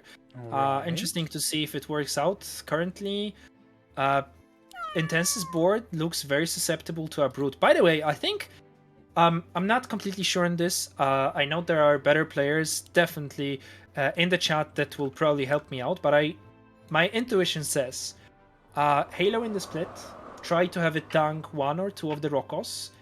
Maybe that could have held or just produced a better result. He certainly needed it to be further forward than it was. Yeah, I think I wasn't actually watching Intense's lane, but from the thing, I would guess the Elite Archer tanked and just died immediately. Yeah, that's what I would assume. That's what I would assume. And also there's no split, so the Rokos instantly wrap up and destroy your temple. and he is getting giga punished here by the resend from Isolde, leaking 46% on his strong wave and just creating longer and longer waves while Big Bro, Little Bro have the worker advantage. And I saw a question in the chat from Shay, I believe it was, asking who's the big and little bro. I believe the consensus is that Isolde is the little bro, while Drakir is the big one. But I would say in this tournament, sort of altering the positions, trying out stuff out. They're interchangeable, is what you're saying. Yes. Drakir has been doing a bit of a little broing in this game with the start of early game, you know. No, but jokes aside, both of those players are very, very good in the regard of just the level of play. Yeah, absolutely. Meanwhile, as for nicknames go ahead. They just are where they are. Yeah. I think it's fair to say they're interchangeable. Meanwhile, though, we have a 200 Mythium send on 8 into 1M. He's on 930 value, but he is super weak on this wave. His big tank goes down, didn't even get that last spell off, and it looks like this is going to be, what, 42%? Actually, not that terrible. Okay, 58. Never mind. Caster's Curse. By the way, a very interesting build here from 1M. Seemed like they were preparing with 9 here. He just didn't really have good options for 8, right? Like 10 maybe. I'm gonna go out of my way and say I would prefer a Windhawk, like a Windhawk upgrade over double Oathbreaking and like front. Yeah, Oathbreaker is like the worst thing he could have made. Probably. Like, you're expecting either an Ogre if you think Drakir is extremely pushed, or Pack Leader if you think this, like, it's probably the most rational anticipation. Yeah. Maybe, I don't know, a Mole because of how good it is versus the Whirlybirds, how good it is versus a Casket. But, like, no matter what it is, it's probably a singular, you know, tanky unit. So getting that Windhawk upgraded, I think it's your best bet of killing it fast and getting to the wave. And it's also, with the magic damage, it's decent versus the wave. It's obviously bad typings, but the magic damage sort of salvages it. But like, probably the Tempest would have been better. Like, just not double Oathbreaking in the front, not having your Whirlybird split tank at all, not even one creep. Like, it's just a wonky build now as well. It's for like. The future doesn't get better with this build, you know? Yeah, and meanwhile, Intense is just getting bullied on repeat by Lil Bro, it seems. That's another 63% loot here to a couple of brutes and the Robo. Drakir was saving meanwhile, which means 1M is even under more pressure on 10. Intense, can you hold 10? Yeah, okay. Intense, that's his job on wave 10, but I do expect 1M to be leaking again, and this is the last wave where Cartel and Castle have their respective power spikes and power ditches. We should see things turn around next wave, and maybe 1M is not too far behind to turn this around in the mid-game. We'll have to see. His income is pretty poor right now, 132 compared to Isolde's 175. But let's remember that Drakir will lose quite a bit of it because of the cartel. Yep. I wonder how badly will 1M leak here. The build is pretty mid. I mean, obviously Leviathan, some DPS, but not really tankage for it. And on the other hand, what did Intense do here? Okay, I think double Royal Guard upgrade, but in this way, I'm not sure if they have enough damage to kill the boss, which could mean double League on wave 10, and the game, even though the king won't be dead, will be pretty much over before Castle here, though. Both Drakir and Isolde leaking pretty decently as well, actually. And sure, 1M and Intense, they do leak as well, but this is an even trade, right? Maybe even more damage on the side of Big Bro, Lil Bro. Yeah, for sure, because of the Ogre, right? It's just walking away at the king, while on the side of 1M and Intense, they actually did pretty well. And the king HP is the same, Castle pops in, but look at the income advantage for Isolde, while having a very, very solid build. Double Orchid for wave 13, Trinity Archer, Madman covering wave 11, wave 12, 14 obviously Archer's job. LOD for wave 15. I think Isolde's role is very, very solid. So it absolutely is, and he's in a really solid carry position here. Like, Yep. Drakir has really enabled his little bro in this game, and Isolde has taken that carry position and run with it. He's in a really good spot here. 50 gold shot down as well on wave 11. Isolde just flying here in game number 2. that tells you everything you need to know. If there's a 50 gold shutdown on wave 11, that means one of the Yeah. players is really ahead of the others. And look at that, triple embargo taken for Isolde and the Western team, while Drakir utilizes the Magician. He, I think, rerolled the Disciple. I don't think it was in his initial role, but Disciple and LOD. And, by the way, King Claw, I love Starcaller Magician King Claw. If you have the tankage for Yeah. it, this unit absolutely shreds to bits most of the AoE-able waves, right? It's not that good versus singular units, but other than that, very, very powerful. So even though obviously Drakir's income is the lowest in the game, it went very, very low. He doesn't get the embargo bonus with him in gold, but his build scaling is incredible. Yeah, really, really strong actually, and probably one of the few things that could let him come back into the game, because he was doing a lot of starving in the early game. He's now the lowest income in the game by a decent margin actually. By far. But he gets so much value with so little gold from that Starcaller Magician aura. Yeah, and remember the LOD is going to come out. Also, one of the things that I would like to point out, which I think suck for Drakir, is that he didn't put the purple aqua before rerolling the Yeah. aqua. That Imagine- one rogue wave would be such good value actually with all Yeah. of his ability damage units. Yeah, imagine one rogue wave here. It would amplify his damage by so much, considering Yeah. all the units, the Star Colors, the potential King Claw, the Banana Bank as well, by the way, not to mention the natural synergy with the Fire LU. So yeah, sad, but we see Ascent come out of 1M and Intense. Double Ram, Isolde is looking decent here. Good tanks. He's going to be on value. If he hardens as well, I think he's just absolutely fine. The double fully boosted Orchid is just going to obliterate the left-hand side of the wave, especially with that Siege Ram going right. So the Orchids, just watch them delete these wave creeps here. Yeah, let's see what happens. Although I have to point out, the value for Drakir is actually very, very low, but his units are super good, right? It's a Star Color. But I just don't see enough tanks for it to sustain the DPS.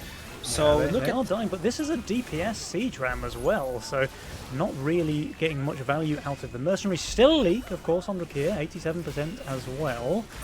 And also, I think Isolde will be wait. leaking too. So Lil this Bro? is Okay. very, very good read from 1M and Intense. Oh, Look at that. only one creep, though. Only one creep.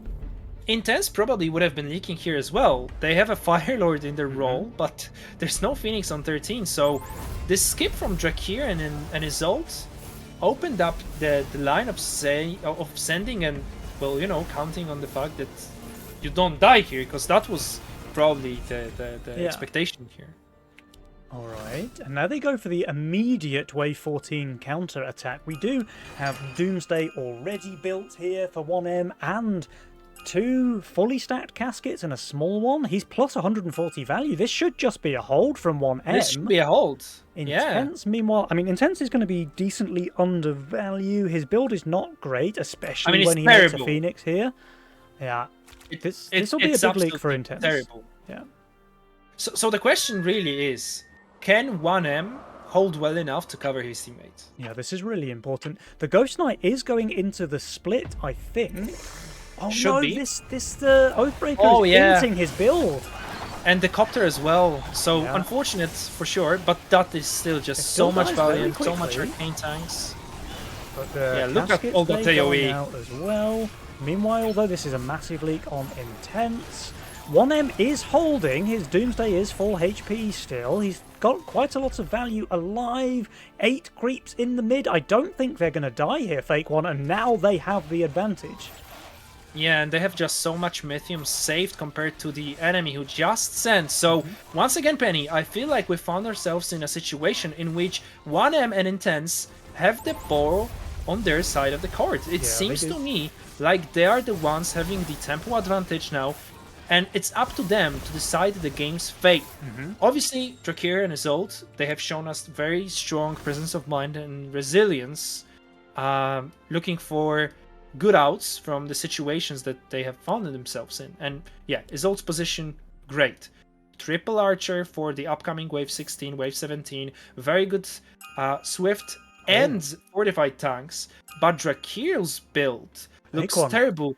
Not just He's his pushing. build, he's full pushing. They're going to try for a race on 16, and that's a really good call, actually, because Lil Bro, Yeah. he's a beast on 16. He has the Scallywags to tank, he has the archers for damage, Orchid's fantastic on 16 as well, so all they want to do is break 1M fast enough, and Drakir, he has spotted his opportunity, and he is pressing that worker button like a madman. This is a very good decision coming in from Drakir, because I don't think, playing the waiting game, when do they send, do we income king, do we match, I don't think this would have worked out better for Isolde and Drakir. I think the proactiveness of going for this semi-Sui play, because he added a little bit of value here. Yep. He added just a tiny bit of value here, but he full pushed everything else, which I really, really like. And look at that, this is a very sizable send into a board that is not great on 16. Let's remember, it's obviously 3 violets, not 4 yet. Well, the interesting thing is that 1M did read the Sui play there from Drakir, and he is matching it with a Sui push Counter-Sui. of his own, but he did it that much later. He missed out on a whole wave of those workers, and I don't know, man, like Isolde's on 4,000 value, Intense, he's on 3.8, but Intense is pretty good this wave as well. I just don't know, it's going to be close, man. I think Intense could possibly hold here. It's a very And small if- send for him. And if Isolde leaks, this could mean that 1M and Intense win the game, right? Yep. So this is a very tense situation. I absolutely love the reads on Very both important sides. Phoenix. That's Drakir leaking full, that's 1M leaking full, but no, Nope. Intense didn't quite hold. He did well, but it's not enough. And Lil Bro. Beautiful. Okay, I think Genum once and for all proving that he is in fact the big bro in this relationship. He is clapping wave 16, holding long enough in the mid it seems. Still Wait, very wait, wait! close! Still, whoa! Oh my lord, they lose anyway just because of the king HP difference. This is absolutely mad, Penny. This is mad in it. I was already in the process of calling it for Drakir and Isolde, and then the King HP diff just kicked in. They were at what? 12 to 31, both kings on a sliver of HP, but with 1 second in the race, 1M and Intense, clapping Drakir and Isolde here on 16, even with Lil Bro holding. That's Those crazy. guys are proving incredibly resilient in the first series, and in the second series they're playing, and they're absolutely surprising everyone with the level of play. Honestly, the read on Drakir's Sui and understanding that he needs to counter Sui from 1M is a very, very mature thing. Yep. I know that it's like not a hard play to figure out. You see the extremely red value on Drakir, you understand what's going on. But having the presence of mind to understand, okay, I am not the holder. Even though you were the holder on 14, even though you have the higher income than your teammate, you have, higher value than your teammate, higher income than your teammate, to understand I need to go on the aggressive and I need to trust Intense, even though his position was definitely way weaker, beforehand, understanding that this needs to be done, pulling it off, and winning by a sliver, by a slightest margin, just because of the King HP difference after the previous waves. Respectable from a team that's fairly new to Division 1 as well. Mad props for that. And absolutely. And we have to say as well, game number 1, they were in the lead then as well. So Yeah. it's not like they got stomped there. Like, this was a super close game. In fact, you can't really get much closer than that. I think they won by literally 1 second difference on the King HP there. And I'm really excited to see what happens now in game number 3, because this would be a pretty massive upset, I think, if they defeated Drakir and Isolde and secure their place in the semi-finals, right? The winner of this series will be guaranteed semi-finals tomorrow. So for 1M and Intense, I really hope it's these guys, actually, because I'm cheering for the underdog, man. Yeah, absolutely. I love a good underdog story, and this is the best we can get, honestly, in Nova Cups, beating one of the favorite teams, and now having a chance to beat the other, possibly one of the best teams to be present in this edition of Nova Cup. Super, super respectable from one and intense side. And I gotta credit them just because of how big the discrepancy is. I've played a fair bit with all of the players in this lobby, but I played Intense and 1M way more, especially when I was, a lower rated player. Those would be my usual opponents, right? And I think while 1M, as I've said before, has been playing pretty well lately, Intense is like a decent, solid player, but he's never been nowhere near the top. His peak rating was the senior master. Sorry, am I saying that right? Senior 2.4. Yeah. 2.6. No, 2.6 is his peak, but 2.4 is his current elo. And it's like incredible to me how well he's been playing. Obviously, we've seen some small mishaps on his side, but it's incredible that he can stay up to par with players that have 3k heal, right? It's just really impressive, actually. Very, very impressive from Intense. And well, guys, I'm really, really excited now to see what happens in game number 3, because here we have everything to play for. The winner of this match is guaranteed a spot in tomorrow's semi-finals. Will it be Big Bro and Little Bro, or will it be 1M and Intense? Let's find out, Fake One, as we go into game number 3. And who could have ever expected a game 3 in this series? 1M and Intense throwing a challenge to Drakir and Isolde. A feat that really not that many players can say. They have been able to perform. Drakir going with the Fiesta Isolde Cartel. We see aggressive power-ups, Lizard Army, Robo Army, so basically just a better version of Lizard Army. That certainly suggests going for those more aggressive options. Interestingly enough, 1M goes for YOLO, so sort of aggressive as well.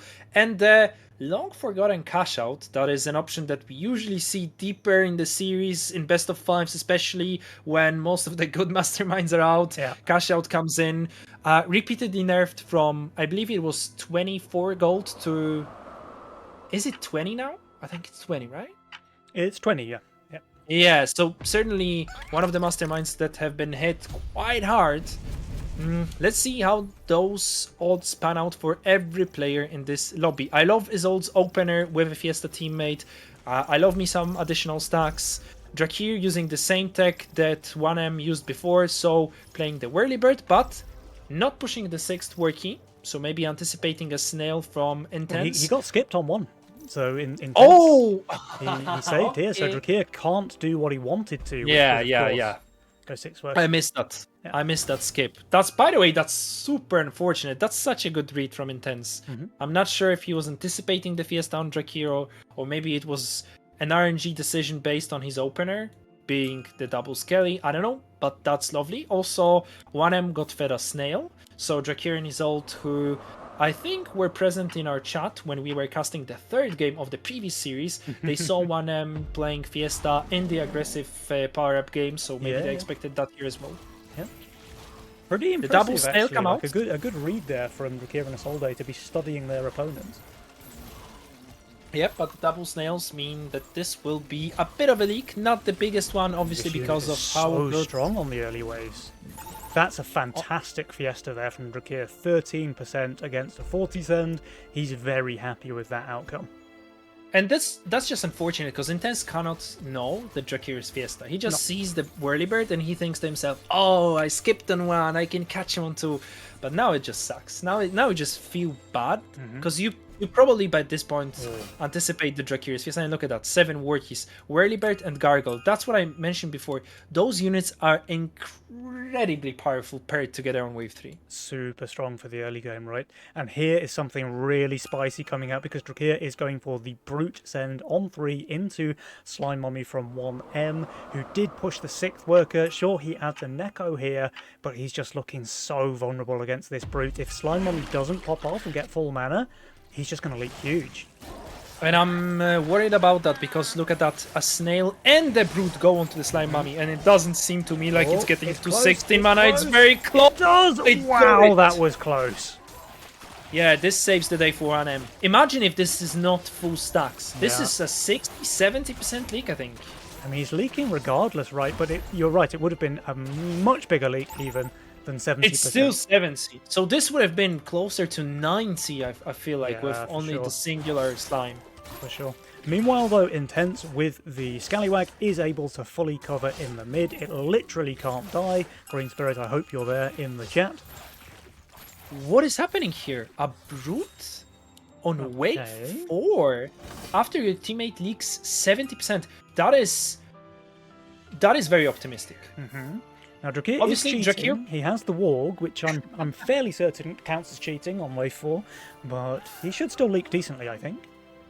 Yeah, and that's interesting. Obviously, you send the Brute because you see your opponent's build is terrible on wave 4. 2 Gargles, which really do not provide a lot, and the Whirlybird, which struggles with the damage. So 100 Smithium sent into Drakir's lane, that means a leak.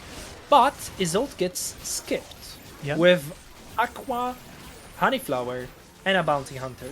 So I would assume this needs to be wave 6, right? Because you can't really send on wave 5 into this. I mean, he has 80 Mythium. I think Hermit could do some real work against Isolde on 5, but we'll have to see. He's going to get some gold here from covering Drakir's leak in the mid, and he's going to get more stacks on his Bounty Hunter as well. So I'm not sure how well the Hermit will do into a Fire Ellie and a Honeyflower. If It there's is a Robo- lot of AoE damage, right? So if yeah, you but have with enough, it can kind of overpower the yeah, Hermit's exactly. aura.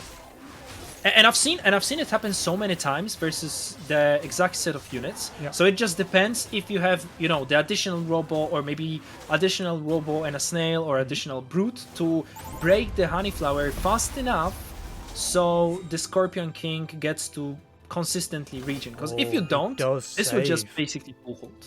He does save, and we have to think that Isolde is going to get that Fire Elemental here, which is...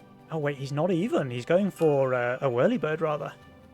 Which is interesting. This is a single target DPS, which is better versus a Hermit, and it also serves a tiny bit better maybe on wave 6 as well. So solid decision making from the side of Isolde, but as you can see, Drakir is full sending 1M here, and I don't really feel like this build can hold.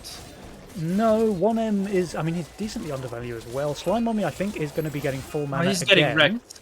He is getting wrecked because those slimes will not be enough. Yeah. They will not delay for any DPS. Those will just be 3 naked slimes pounding at the Yeah. wave. And sure, you get some of those scorpions, but it's still a brute and a robo going through. Meanwhile, though, Intense, he is holding. He got a full send himself, double Robo and Snail, and the Scallywag is just able to hold. 1M, meanwhile, 61%. A couple of those creeps pretty low HP. That's a little bit unfortunate. But Is yeah, that an Intense is over on able to 6? cover some. Look at that, 180 Mythium on wave 6. Triple Brute comes out of 1M. Double Brute for Intense. Let's see the builds for Drakir and Isolde. None of those scream very good wave 6, right? I mean, Drakir should be serviceable. We At do see the Zavashri- Berserker coming out there for Isolde, which is obviously very, very good on 6. So he at least has... I mean, it's not just the build. Look at this value here from Little Bro, 715 on 6. But it's still going to be triple Brute and a Robo or a Snail. So I think a solid leak on both of the players, unless Drakir can pull off a miracle and maybe hold. Alright, these sends are huge. 160 for Drakir, 220 for Isolde. Okay. Oh, the Whirlybird for Drakir died very, very quickly. That was a lot of his damage. He's going to be leaking decently, I think. The Berserker is going down as well for Isolde. This should be 2 decently sized leaks here for Big Bro and Lil Bro. In fact, yes, 76% there from Drakir, 59% for Isolde, and their King HP is about to plummet, my friend. And this game will be dead even, I feel like. 1M and Intense both having 10 ward keys. They got sent here and come King. Drakir and Isolde understanding that they're getting blasted on wave 6, so they need to at least try to minimize the damage. So the worky situation all around the board is fairly similar, but let's remember, Isolde will lose sorry about that wave 9, I'm not suggesting that to anyone. But yeah, Isolde will lose a lot of that income post wave 10. Sure, the KP will be a solid power spike to let's say, minimize the damage that the cartel does. But I think the game is wide open, and Jules seems to agree with me. 51% to 49. No, you're absolutely right. And if I'm 1M and Intense, again, feeling the underdog story coming on here, this is exactly the position I want to be in the all-important game number 3, especially staring down the barrel of a Cartel Isolde. Like, if they can go even through the early game, they're in a really good position as they move into the mid. And I think it's fair to say they're certainly doing that so far. And as we see 3 players income king here, I would like to quickly think about wave 10 onwards, Penny, because I think, given the power-ups, right? The Lizard Army and the better Lizard Army being the Robo Spam. Yep. Let's think wave 11, wave 12. Who has the better units for that? And Drakir is ult. I think very happy with the LOD potentially for Drakir, as well as some of those walks. And Isolde having the KP would be lovely, which is upgraded here because Intense skipped the previous wave. So just to make sure, let's have enough value, let's have the powerful unit. Also allows Isolde to full push next. So decent answers on their side, but also I think 1M and Intense have very good answers of their own. 1M will potentially have the Kingpin, as well as the Shadow Dancer, which is great unit on 11. And on Intense's side, the potential of the gate, solid answers are around. So this could be a very, very interesting game in terms of the decision making post 10. So I'm super excited to see what the players do. Maybe there's a big 10 starve and maybe there's a big 10 send, because Drakir's board doesn't look super promising on 10. 1M would definitely need the KP on 10. So let's see what happens. Yep, absolutely. And I think if it does come down to that, like wave 11 all around, but no, 1M and Intense, they are now falling into the income king trap, it seems. They are sending income, they are upgrading the king every wave, and that is giving Drakir and Isolde all of the wiggle room that they need to go for something like this mega wave 11 send with Robo Army. Yeah, 240 Mythium saved up on Drakir right now. That's a lot, Benny. That is a lot, yeah. It really is a lot. And I was about to say that if it did come down to a wave 11, like everybody sends, Drakir's actually got a really good build there, you know, with Alpha Male and Lioness, and he has Lord of Death in his role as well to deal the DPS that he needs there. So I think he would fare very, very well, but it's not even coming down to that because we have these repeated income king sends coming out from the side of 1M. And obviously, 1M and Intense, a lot of value on their side. The KP has just been upgraded. 61 mana, not the greatest one. It's more of a baby KP.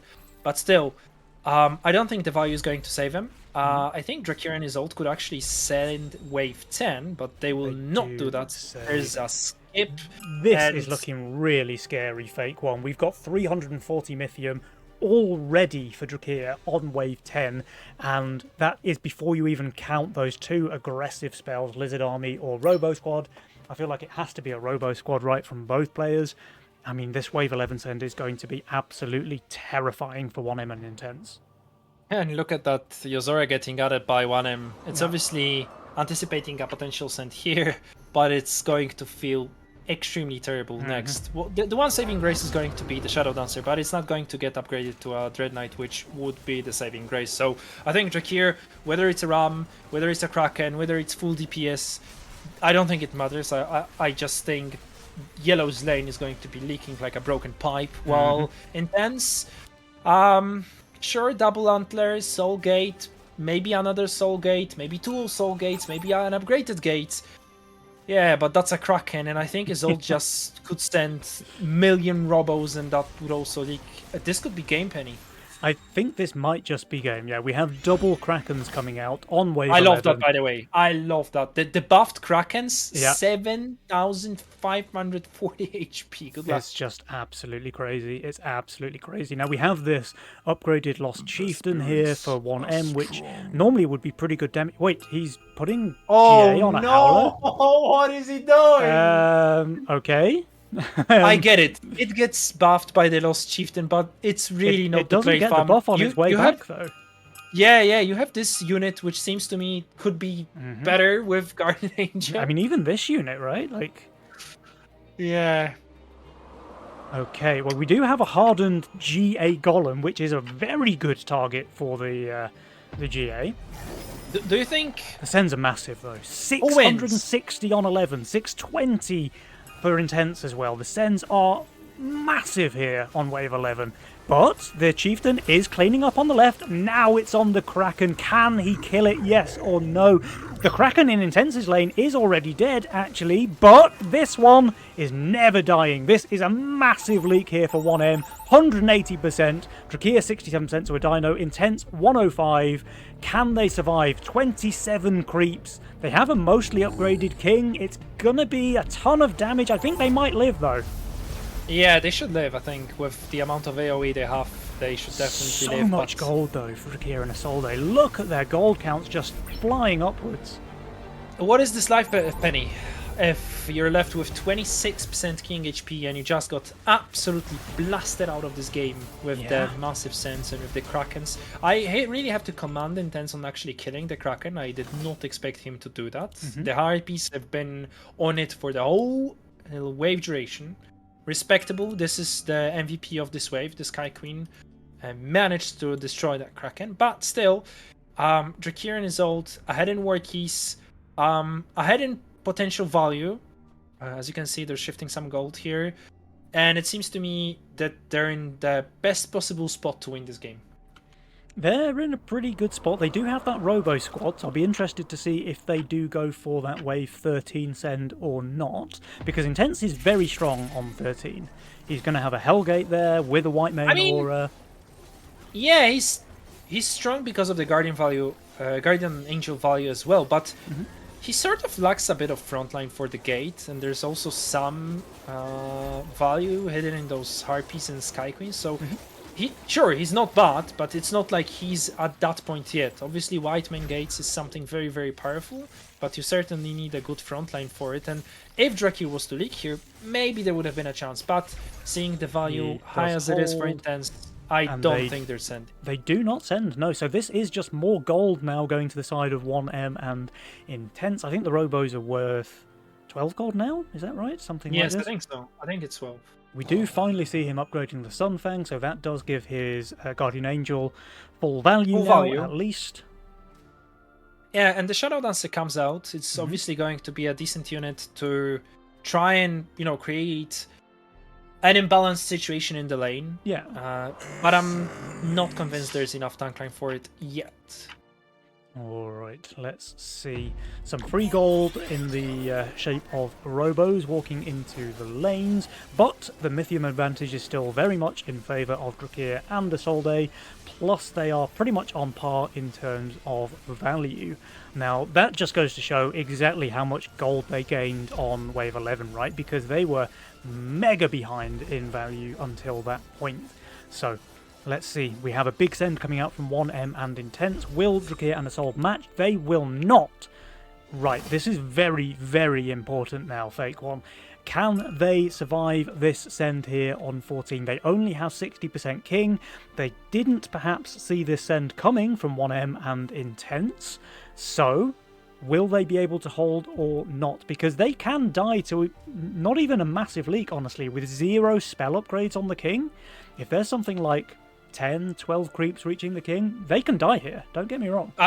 I think it would need to be double Red League to kill a 62% King, but yeah, I think 1M and Intense understanding properly they have to send here because the enemy is insanely powerful in wave 15 with the Hades and the triple canopy already on the board with the Green Devils to follow, so definitely a good decision to send 14. I think Drakir and Isolde felt like they have enough value, enough income to skip. And it seems to me they may have been correct. Obviously, Isolde's lane wasn't correct. Fake One, were they? This is 69% on Isolde. 69%. Drakir is not doing poorly. Yeah, it's a Needler going through, which gives the 81% leak amount. But look at that, it's not too many creeps. So let's see how well the King does with the Needler. No King spell whatsoever. I think this is pretty close. The Needler dies quickly at least because they do have attack upgraded. There's no way they died to this. Wait a second. Oh my lord, they are dying to this send! What is happening? Fake One! 1M and Intense pulling off 2 back-to-back clutch wins against Drakir and Isolde. Man, the underdogs come through today. They are into the semi-finals tomorrow. 1M20 and Intense. Very, very well played to those guys. That's incredible. And imagine that. You send 6 or almost 6, I think it was 600 on wave 11, double Kraken on wave 11. Yeah. Just to let the game slip on wave Yeah, 14 that's because crazy. you skimmed money and you didn't do double AoE each. I think Mm-hmm. 2 AoE is enough to probably save him here, considering how low the creeps are. Yeah, That's for sure. That's so mad, and it's just so sad because the values were very, very solid. That Mm-hmm. was minus 131 for Result, minus 110 for Drakir. So Yeah. I get why they save. And it's also an Ocean Templar on the KP, on the Fatalizer, you know, big HP pools. The gun gets to do the work. Drakir has the triple Canopy. And even though Hades is obviously kind of bad on 14, it's still just so much value. And you let the game slip. That has to feel so bad. And massive props to 1M and Intense for pulling this off. This is a heist. This is a steal. Daylight robbed Drakir and Isolde of the win here. Yeah, that was absolutely beautiful from those guys. Like, we've been saying it over and over again, they are the underdogs in this matchup. The seed elo gap is 500 or so, let's call it 500. What the hell? And they just destroyed Drakir and Isolde here back to back. Game number 1 was close. They let it slip away. Game number 2, they won with the closest race of all time. Game number 3, they went for the undercut here on 14. Drakir and Isolde, they thought that they were safe with their values, but they were not safe. They died. It was very close, but 1M and Intense, I mean, I'm just absolutely made up for those guys. This is a really solid play from them. Way above the expectations, I think. Certainly from ourselves, probably from Drakir and Isolde as well. Maybe underestimated their opponents a little bit. They have now paid the price. Oh, yes. For sure. And it must be so exhilarating to win a series like that because you're going against one of the most, veteran players in the entire game, in the competitive scene, and you manage to beat them in a best of 3. And what's the craziest part is, I think Drakir and Isolde just always win 15. The enemy builds look so bad on 15. There's a gate, there's a Guardian Engine Mudman, which, yeah, sure, it will provide some tankage, but it's 0 DPS. For Intense, the DPS would have been a couple of the ranged gate creeps. Yep. And maybe 2 life miners. Yeah. No damage there. And 1M's lane was also terrible for 15. Obviously, maybe a bit of a chieftain cheese here and there, but not enough value. So all you had to do was to make sure you get there. Just pop that AoE, baby. Just do 1 each or 2 each. That's really so unfortunate. And it's so crazy. Legion can come down to such small decisions like this one. Yep. And suddenly you lose a best of 3 in a spot where you really were so far ahead in game 3.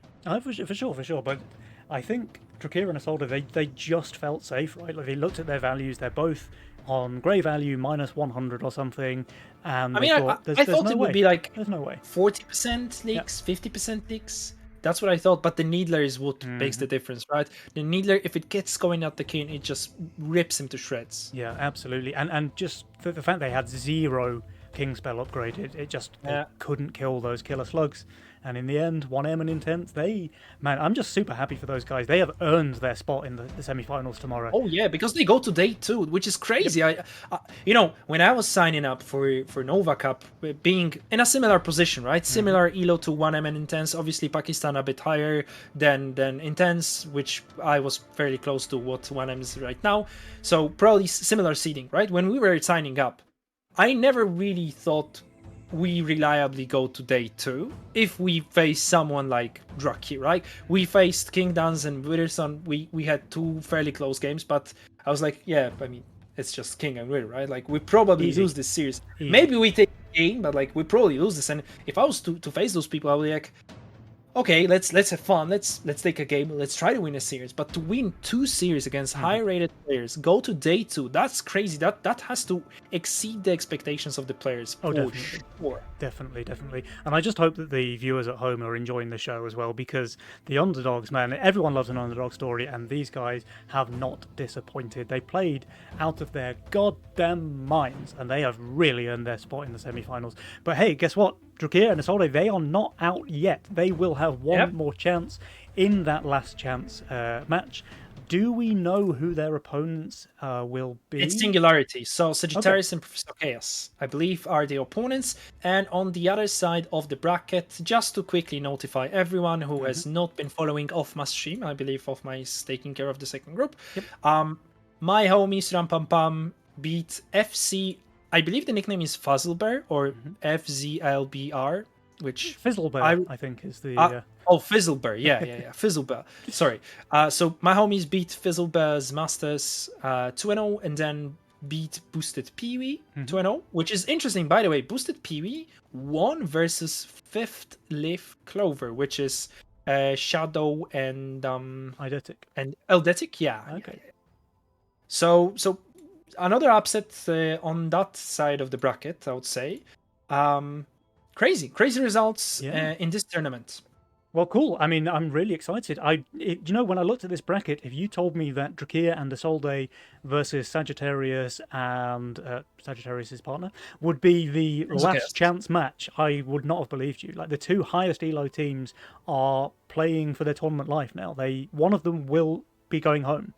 Only one of these guys can make it through to the semi-final. But guys, before we have that match, we will have a quick break.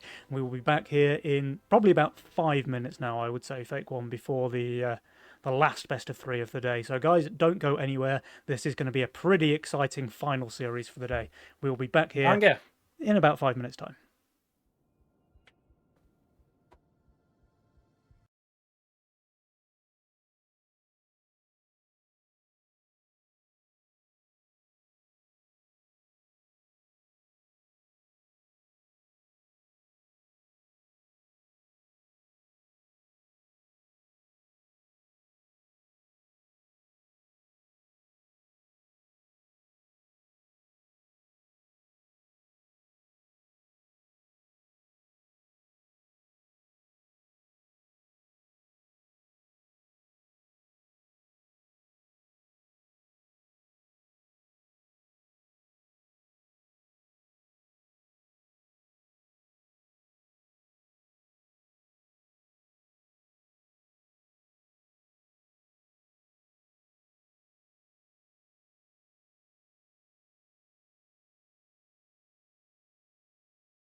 Welcome back, Twitch chat. I hope you enjoyed those games. That was an absolute nail biter, Fake Wonder. The 1M Intense snacking against Drakir and Isolde. I certainly didn't predict that one, but I'm very, very impressed with the way those guys played it out.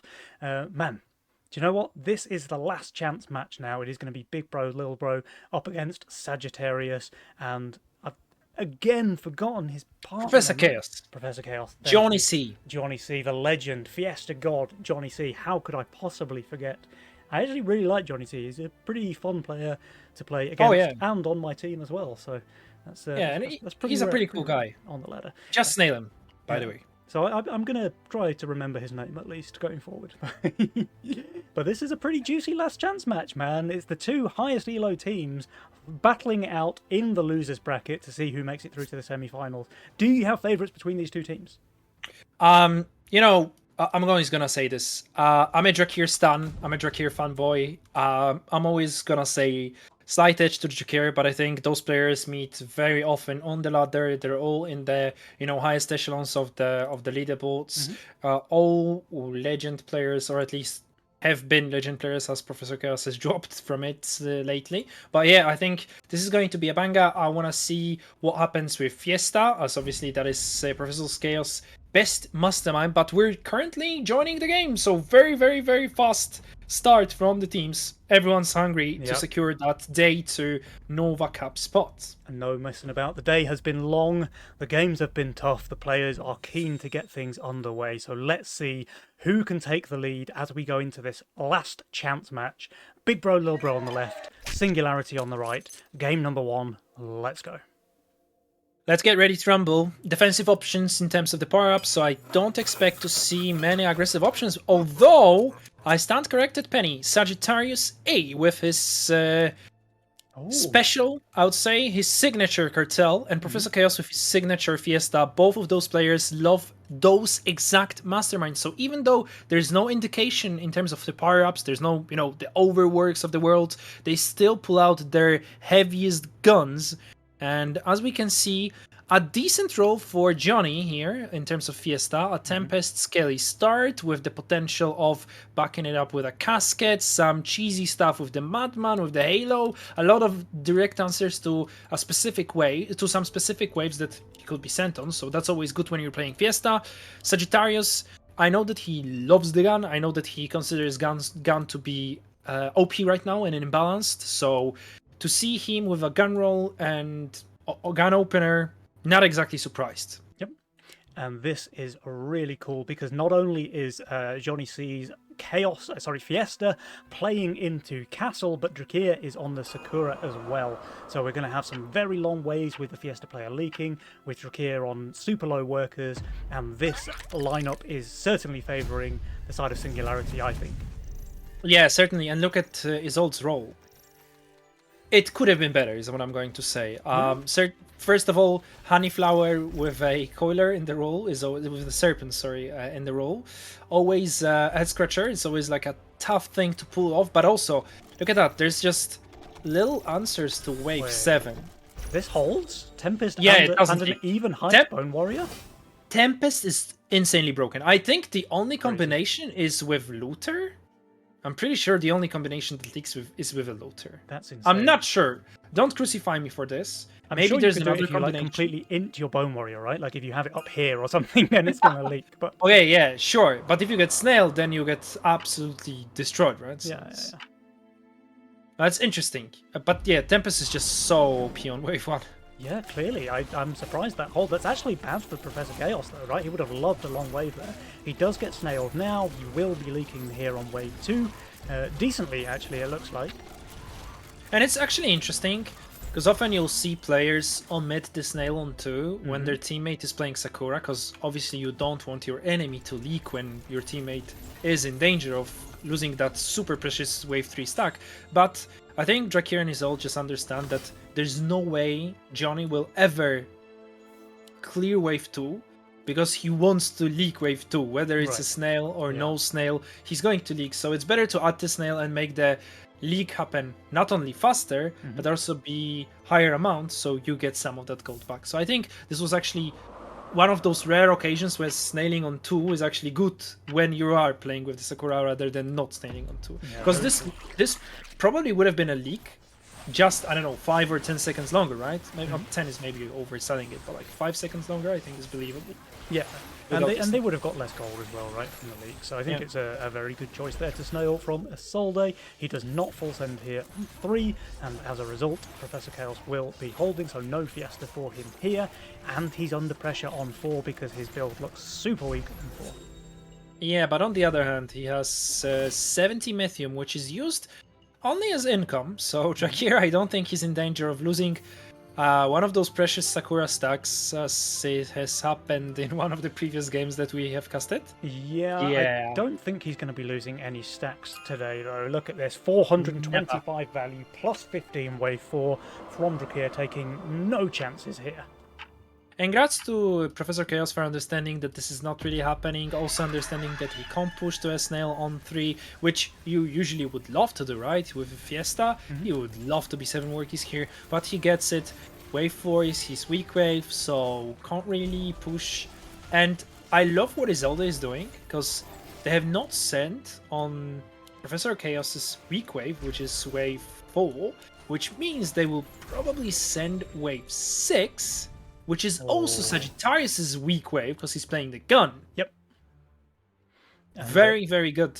they have solid Mythium counts already. There's over 80 for both Drakir and Isolde, and you know what that means. That's double brute territory on 6, where Professor Chaos and Sagittarius are looking pretty darn vulnerable.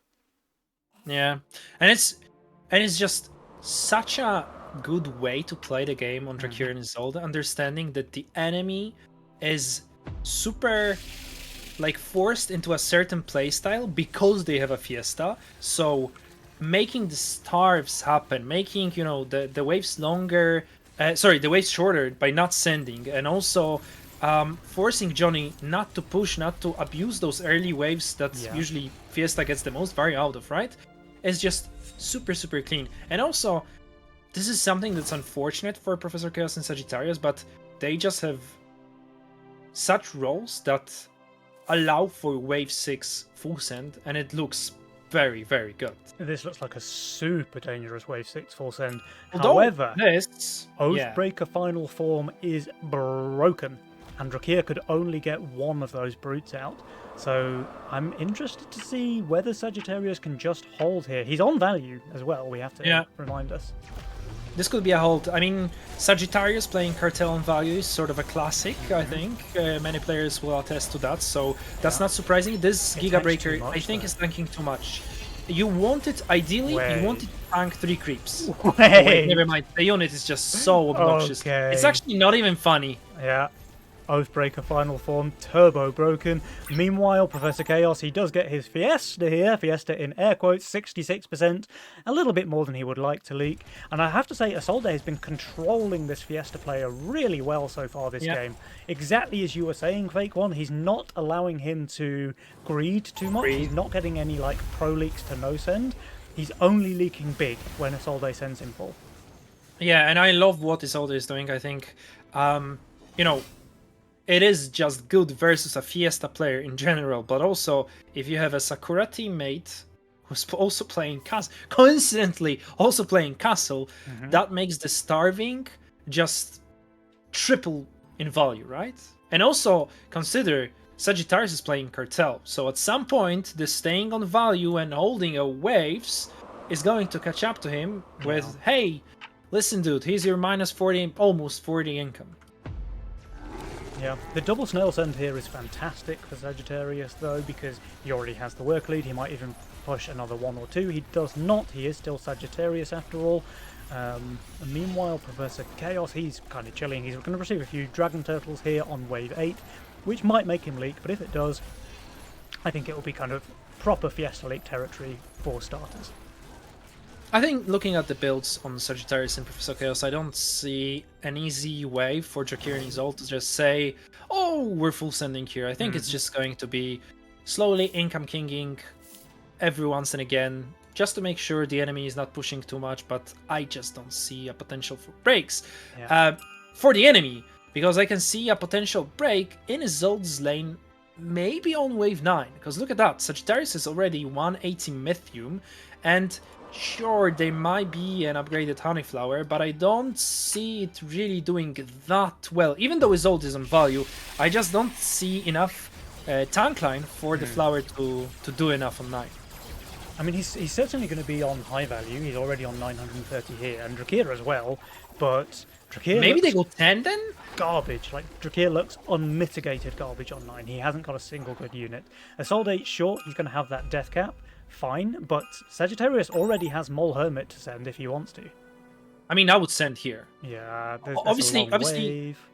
Drakir is terrible on wave 9 and wave 10. His build looks garbage, so you could consider 10, but I would love a send here, honestly. They skip. Okay, Sagittarius and Professor Chaos are committed to the cringe, it seems. We Wave do 10 have abusers, I'm death telling you, cap. man. I'm telling you, wave 10 is just so broken right now. It's just abusing wave 10 is the way. But like, I think the save makes sense from the point of view that you see his ult's build and you anticipate the death cap to come out on 9, which is terrible on 10. I mean, it's a decent tank, but it's pretty much no damage. So the only meaningful damage would be the coiler, but if you're sending over 300 Mythium, the coiler really doesn't matter that much. Drakir, he's going to have, I don't know, an option of just throwing the Avenger out there, which is decent tank, some damage, but it's going to be a huge leak. So I would love for Drakir and his ult to maybe pop some king attack, but it seems like they're looking for a full send of their own. Okay, that's interesting. We do see Professor Chaos with the Tempest Leviathans already. He goes for a Ghost Knight here into Drakir. Drakir already has an even split. I think he might just end up ignoring this Ghost Knight, which would be terrible for Professor Chaos if that happens. Anyhow, I just don't see, because I'm taking a look at the boards and I just don't see Drakir and his ult holding well. I think this is going to be a lot of their King HP gone. But on the other hand, I also think Sagittarius is leaking here. I'm not sure about Johnny C, aka Professor Chaos. I think his board looks fairly good. Double Harden. Madman's going to be fine. Is he going to snipe the Mole as well? No, the Halo is straight on the boss. Actually, the Mole is just perfectly split tanking all of the Leviathan shots. So that's about worst case aggro there for Professor Gale. So I think he will leak, actually. Sagittarius leaks as well. But such yeah, a bad aggro for his ult. Look at that. The GK lives. Oh my god, this is so tilting, man. I mean, it's a DPS GK. Oh, this one! I didn't see that Oh one! my That GK with 2 hit points! That is just... Crushing. You know, that makes me ick. This is just so icky. But let's remember, Sagittarius is going to lose a lot of income, Drakir is going to gain income, so even though the percentage odds right now look super good for Sagittarius and Professor Chaos, I think the game is going to be much more even. It's not 20-80. I really don't think it's a 20-80 split right now. It definitely isn't. And if you look at that income now, so Drakir is on 155, Sagittarius is on 110. However, Sagittarius has 5 more workers than Drakir, so whenever the next send happens, he's already going to more or less equalise that income differential. So the Cartel versus Castle power spike isn't really enough to pay off here for Drakir. We'll have to see, can Sagittarius and Professor Chaos capitalise on their super strong early game? And it just looks like 13 to me. Drakir has not pushed at all. Very, very little work is being pressed, and I think it comes from understanding that, you know, having 20% King HP, you definitely don't want to find yourself in a situation when you randomly leak and lose the game, so he's overbuilding. And I also think Drakir anticipates and understands that he's probably one of the highest players in the game in terms of income because of the castle and how starvy the game has been. And looking at the builds, Sagittarius looks terrible on wave 13. He does. Although what Drakir and his ult don't know is that he has a Phoenix ready to come out. The Fire And Lord Protector as well. He hasn't yet placed the Protector, so we have to assume that that Protector is going to pop up on a Phoenix for 13. But he is not confident enough, it seems, to fully shift here, so he will place the Fire Lord now on 12. I don't get it. Honestly, I would hide it. He's so strong here on 12. There's just no way that they send 12, right? Like, your teammate is Leviathan and Golem, you're Gon and Giga Breaker. There's no way. that they would send Just here. hide it, fam. Looking at Isolde's board, the Fire Lord comes out as well. Drakir has already shown the Avenger, so maybe it's going to be a skip, actually. Also, Drakir, by the way, shifted 100 gold here, showing minus 100, but in reality he's on value on wave 12. So maybe this prompts a send from Professor Chaos and Sagittarius, which I think Drakir and Isolde would be very happy with wave 13 send, because on wave 14 they have the Death Cap, they have the Sakura, Double Antler. I think they would love the game to be in a pace that forces a 13 cent, but no one does it. They all It's a full skip. Yeah. Yeah, so it's going. I think it's coming down to wave 14, and this is Sagittarius? such a starved game, Fake One. Look, everybody is on like turbo low workers. We've got 12 workers on Drakir, wave 13. Everyone's also undervalue. This is about as starved as a game can be. Yeah, but everyone understands it's 14. Look at that. The Fire Lord does not get upgraded on wave 13. Instead, it's Pegasus for some additional tankage, for the eventual gun. For Isolde, also no Phoenix. It's a Banana Bank, by the way. Very, very good tank, because if you look at Isolde's board, it screams pierce damage. Send a Needler, send a Centaur. Yep. So Banana Bank is going to stop a bit of that, and we see the Sens come out. I wonder if Drakir can maybe miraculously hold. It's an APS really Pulverizer Sovereign, right? Yeah.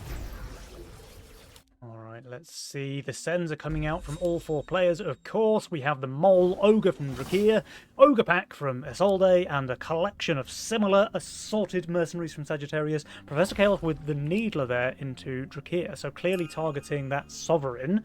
Drakir, however, also has double fully stacked caskets, which are animals on 14. Oh, yeah. I don't know, man. Drakir might just perform extremely well here. He has the highest value in the entire game. I think it's safe to say that Sagittarius doesn't look too hot here, although there's no Ram coming into his lane, so that will certainly help the gun. Johnny has the full Harden, which maybe helps, so let's see what happens here. This could be the wave that just ends the game one way or the other, Penny. Johnny might just hold, honestly, with that double hardened column, and the Leviathan is solid DPS here, but Drakir is the lane that I want to watch, because whether or not he's able to hold, I think is going to determine this game, because Lil Bro, he's leaking massive, 129%. That Needler is inting, it's been attacking the Sakura. Drakir will leak, though. Professor Chaos leaking 90%. Is this going to be a King HP diff, because they won the race by some margin on the side of Big Bro, Little Bro, but they have way less King HP on the side. They are dropping, they're dropping, but it's not enough! Sagittarius and Professor Chaos clutch the game here in a wave 14 race. Beautiful understanding of the pacing of this game from Sagittarius and Professor Chaos. After the early starves and the controlled Fiesta from Isolde, they understand wave 10 looks weak for the enemy. I've been suggesting wave 9 sent, but this would have been extreme int. Good that they didn't listen to me. They went wave 10, they won out on the King HP exchange, and they understand wave 14. We see a Fire Elemental, a Zeus, a Death Cap on Isolde. We see Sakura double Antler on Drakir. It's always 14. Let's just make sure we don't die on 13. The Fire Lord on 12. We're sort of criticizing it for not being hidden, but in retrospect, it sort of was a bait, but most of all, it was, you know, a Scarecrow. Look at that. I have a Fire Lord. I can upgrade to a Phoenix. Don't send me on 13. Yeah. Ah! I got you, and I will now build for 14. So good understanding from Sagittarius as well that this is what he needs to do. And in the end, literally none of those boards were good on 14. So everyone just leaks and the higher King HP wins. Good job to Professor Chaos and Sagittarius, but those are their two best masterminds gone, and they will now have to deal without them, which will certainly come as a bit of a challenge, because I know that they perform best on those. I've seen Sagittarius because he's playing a ton of ladder games, and I've seen him try out different masterminds. He's been expanding his mastermind pool because he was basically a cartel one trick for He's the expanding his time. mastermind puddle, I think you mean. Yeah. I mean, just a drop masterminds. So there's 2 drops now. No, but he's been playing. I think he's been playing Greed a lot. I've seen him play Chaos quite a bit. He's been trying a bit of Castle, so you know, he's definitely trying out some options. I've also because I have been doing my scouting, as you know, as an ex-professional caster. I saw that Professor Chaos and Sagittarius have played multiple Scrim games versus the Poles today, versus Okay. Rampam. Interesting. And yeah, and he's been playing the. I think I saw him play double lock-in. Funnily enough. Okay. That seems to be like a very spell-dependent mastermind choice, right? So if you have like a divine blessing, for example, you might double lock in Potamask, something like that. Not enough time to look at the game to look at those games. Also, a lot of custom games have been played today, but I think he was playing the. I think it was initially Widdeson's deck, the Mask Angler tech. The Mask Angler tech, I think. False Maiden, Start with a False left Maiden, side. couple of anglers on the right. Yeah. That's a I think Widdowson it's tech. Widdeson's deck, yeah. Yeah. So I think Pavedet caught up with the tech, and he played it in previous Nova, and he played it a lot on the ladder. He also played it with me in the Nemesis Cup. So I think that's maybe where Sagittarius got the inspiration. But anyway, the build seems to be catching on as one of the most solid double locking options. So maybe that's something we see here. All right, we have game number 2 is here, guys. Remember, it is 1-0 lead in favor of Singularity. So if they win this game, they are through to the semi-finals, and Big Bro, Little Bro will be going home with their tail between their legs. So let's see what happens as we go into game number 2. Interesting power-ups and interesting mastermind options being gone for. Drakir, second time in a row when we see Divine Blessing, he goes for the champion. So looking for a unit that he can maybe pop the champion on and enjoy the Divine Blessing in the late game. But we also see a very offensive option in the AOA, as well as an extremely defensive option in the lone. Professor Chaos going for Chaos. Fairly self-explanatory, and Sagittarius once again playing the gun. As I said before, I know that he loves the opener, I know that he loves the unit, he thinks it's imbalanced right now, so it just makes sense that he picks it. Although I think his roll was mid, and we already see him use the reroll. So this is the final roll for Sagittarius in this game. And it's really not that great, right? Also, Yeah, going in favour of Big Bro, Little Bro, they're both snailing on the side of Singularity, and Drakir and the Solday looks like going for safe openers both. So that's just +4 gold for both of them, right? Which is, you know, it's not as good as it used to be when Snail was 6 gold, but it's still 3 gold nonetheless. I wonder what's the threshold for gun with champion. Does it allow Drakir to push additional word key? I don't think so. I don't think so. I don't think so. I don't think so. Because you need a snail or a Fiesta teammate or a Fiesta opponent with a gun if you're playing greed. So certainly it's not even close. Actually, he's 8 gold away. Like he would need to be cartel. Yeah. Okay. This champion mastermind is really something, honestly. I can't play it for if like you wake me up in the middle of the night and you say, listen, you have to play champion one game and play it well, or I don't know, the whole world ends and I can't play it. I'm just unable to play the mastermind. So I admire everyone that does, and I actually think from a theory point of view, I think gun champion is nice. It allows you to push quite hard early, especially if you have a decent wave 3, wave 4, wave 5 tank. And he has Gargoyle, which is the best. Gargoyle and a Fist, so 2 best options for the next upcoming 3 waves. So I think this is just an easy... Wait. Oh, he doesn't have enough gold. The waves were too fast. Wait, it's not a Gargoyle. Okay. And this is very high, by the way. Okay, it is pretty high. I think this needs to be lower. Will I'm not a gun aficionado. Double snail, though. That's the question. He does double snail, okay. I wonder, this might be a leak, right? Yeah, this feels like it should be a small leak. Let's see how the wave splits. Yeah, I think it's a tiny bit too high. I think you would like to have it a bit lower, but maybe it's for the future. I'm not sure if it would make a lot of difference on this wave. Look at this gun go. Yeah, it's ignoring the snail like an absolute champion. This mastermind is so broken. What? It only leaks the snail being 85 under? Yeah, it's turbo broken, actually. It just means that I'm extremely bad, okay? This means that I'm just a bad player. I mean, I think a lot of it is because the gun just never attacked the second snail. Maybe he would have leaked a decent bit more if it had. But yeah, that was just phenomenal there. The champion gun, proving, if it was ever needed, how broken that gun is. And it's the gun changes from a while back, making the gun attack at the same attack speed and also not have the overheat passive, which causes it to get damaged for more. And the damage reduction, super good on Infinity. We have Drakir and Isolde once again going for the early game pressure, both of them amassing their Mythium, while Professor Chaos and Sagittarius playing a little bit more income heavy, especially on the side of Chaos. So will we see Wave 6 coming out again? It's less appealing now, right? Because Chaos has Infiltrator, Sagittarius has Windhawk.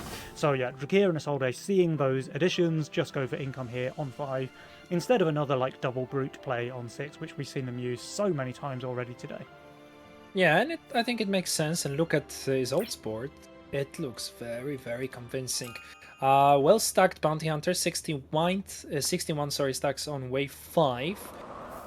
With little pressure on him as well. Little pressure on Lil Bro. Yeah, it looks very promising because the KP could come out on, let's say, wave 8 with like 90, 100 stacks, maybe 100 if the steed does solid work. So I like that a lot. The income here not really posing a threat. No, they only sent fine, right? yeah, but Drakir and Isolde only sent income. Look at that. There's no king ups. There's a lot of Mythium saved. Lil Bro, is he fine? I think so, right? He only this got could one be a pro snail league. here. Oh my lord, this is a pro league. Right? Bounty Hunter. Bounty Hunter. Never mind, it's Easy hold. beautiful. But it prompted a brute from Sagittarius. Into Drakir, though, not into Yeah. I actually But kind what of I'm- like this because Lil Bro, like, yeah, the Zeus ad here is pretty obvious on 6, and he just looks so weak on 7. Okay, interestingly enough, so once again, I'm not a gun aficionado, but from my personal experience, in the current meta, you want the gun to tank at least one of the Rokos, but with this positioning of the Pirate Skeleton, I don't think it's going to tank. So let's see if that is actually correct, or if once again I'm mistaken. Nope, never mind, it tanks beautifully. I was wrong. So that's very good. Obviously, the Skelly is nice tank for this wave. Surprisingly, the Green Devil in the early game on wave 6, very decent damage. If you could snipe the Brute, lovely. If you can't, I guess you just leak the Brute. Is this going to be a pro league? I think Oh, it is. maybe a broken Rocco. Okay, he doesn't get the Rocco. Okay, that's pretty good there for Sagittarius. And now a nice long wave for Professor Chaos. He's got 2 brutes already. Interestingly, though, Isolde did shift 56 gold here on this wave. Is it enough for his Kingpin? Yes, it is. Perfect. 251 gold. He is 940 value here on wave 7. I don't think 2 brutes and a robo is going to be enough, but let's see.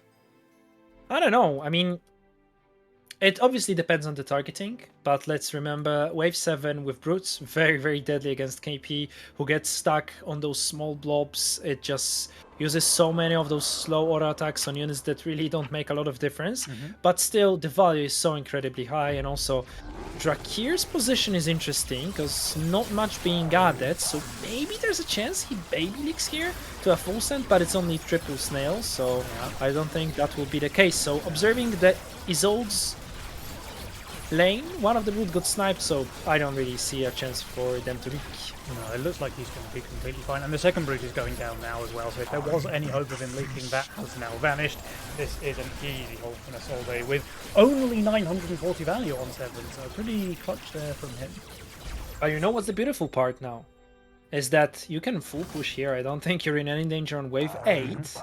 You're not really in a lot of danger on wave 9 because you already have like decent units to accompany the KP, so you can start your farm. You have the steed already on the board, you add another angler, you feed him the all-powerful stacks, and we can maybe see a strong wave 11, wave 12 play, possibly, or maybe a very strong push on wave 10 from Isolde if they get the KP on wave 10, wave 11, and just go 13 angle. I like it. Although Drakir playing very safe here. He's cringing super hard against Professor Chaos, but Sagittarius made a good read. He did full send here. This is going to be a decent leak now on Drakir. Yeah, the gun died. If it killed the last creep here and survived on like the sliver of HP, this would have been a beautiful pro league, like probably 30-40%. Yep. But now 67 to just income, just snails. Very, very good read from Sagittarius, as you said. Professor Chaos is in trouble on 9 though. His build really doesn't look fantastic there. Sure, he can add, let's say, a Shadow Dancer or something, but I just don't see him holding.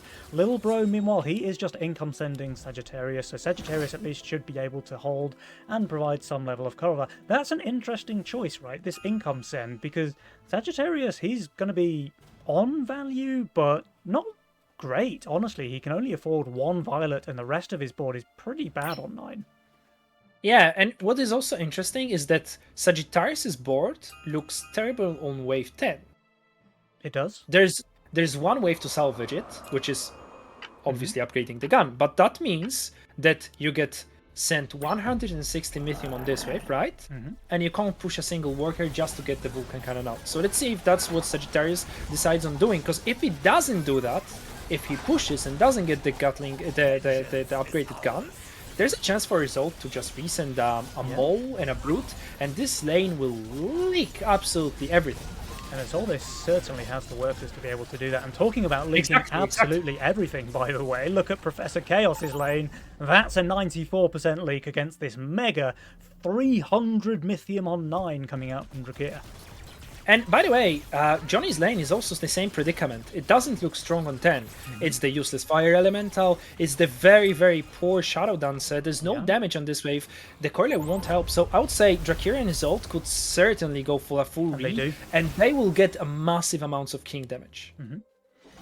So Lil Bro going with the Mole, Drakir going with the Snail. I assume he's going to add a Mole post-income himself. Yeah, right? that's what I would assume, yeah.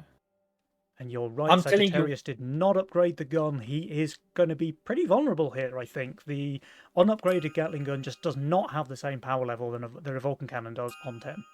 And look how much damage, look how much difference the Mole makes. Zeus's damage is absolutely crippled. Double guns damage crippled. There's no tankage for the guns. I think this is going to be a massive leak on the side of Singularity. I think this is going to be like 30-40% king HP easy. And I'm telling every single one of you out there who wants to cause some ruckus on the ladder, Wave 10 meta. Wave 10 is just so insanely broken. Just abuse Wave 10, bro. Just abuse Wave 10. By the way, Drakir, champion Gatling gun, still leaks. Everyone leaks. Wave 10 is broken. Everyone leaks. Wave 10 is broken, man. I'm telling you, Wave 10 is just cooked right now. Yep. Actually, Singularity did really well here. Like, yeah, I'm actually surprised at how Johnny did. Very, very good. They even have a decent amount of upgrades as well. They're not taking too much damage. I mean, that's still 30% of your king HP gone. Sure. But yeah, I think Johnny did way better than I thought. The Coiler really did a lot, and also I think the Mole was sniped instantly, which certainly the Mole was sniped really quickly, and this thing got off a lot of summons. So even though it's not great on 10, it still provided a ton of value. Yeah. So. Poor read on my side, certainly, but this could have been way worse, is what I'm trying to say. If there's no Mole snipe, although with the AoE it probably always is, but like if the situation is just a tiny bit worse, they really take so much more king damage. Yep. Drakir, very low value here. Very low value. He's 1400 value, and 275 of that is an egg. Like, sure, he has a Divine Blessing on his Vulcan Cannon, but if there was any kind of send here from Sagittarius, like even an income send, I'm pretty certain Drakir just leaks, loses his blessing, loses his egg.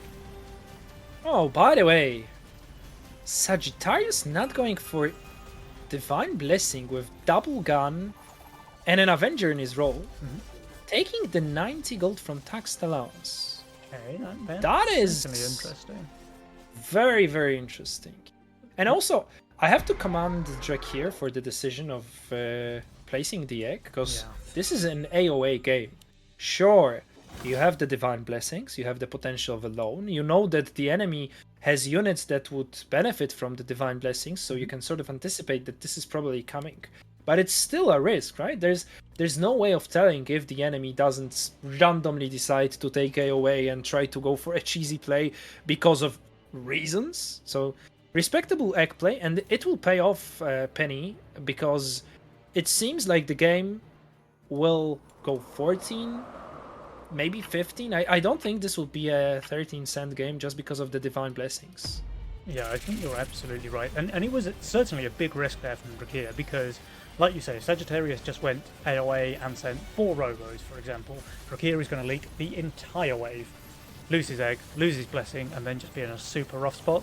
But he won the gamble, it's paying off big time. His egg hatches here on 13, and Drakir's gone from being bottom power score to second last power score. Okay, Well, that was massive payoff. underwhelming. No, but like, power score is one thing, and it obviously comes from the fact that Drakir is a tiny bit lower workies than his teammate, Yep. also not that high of a value. But let's remember, this is a champion Divine Blessing Vulcan Cannon, Yeah. absolute beast DPS, and also he has a lot of really good tanks in his role. So the Giga Breaky and the potential of other Giga Breakies.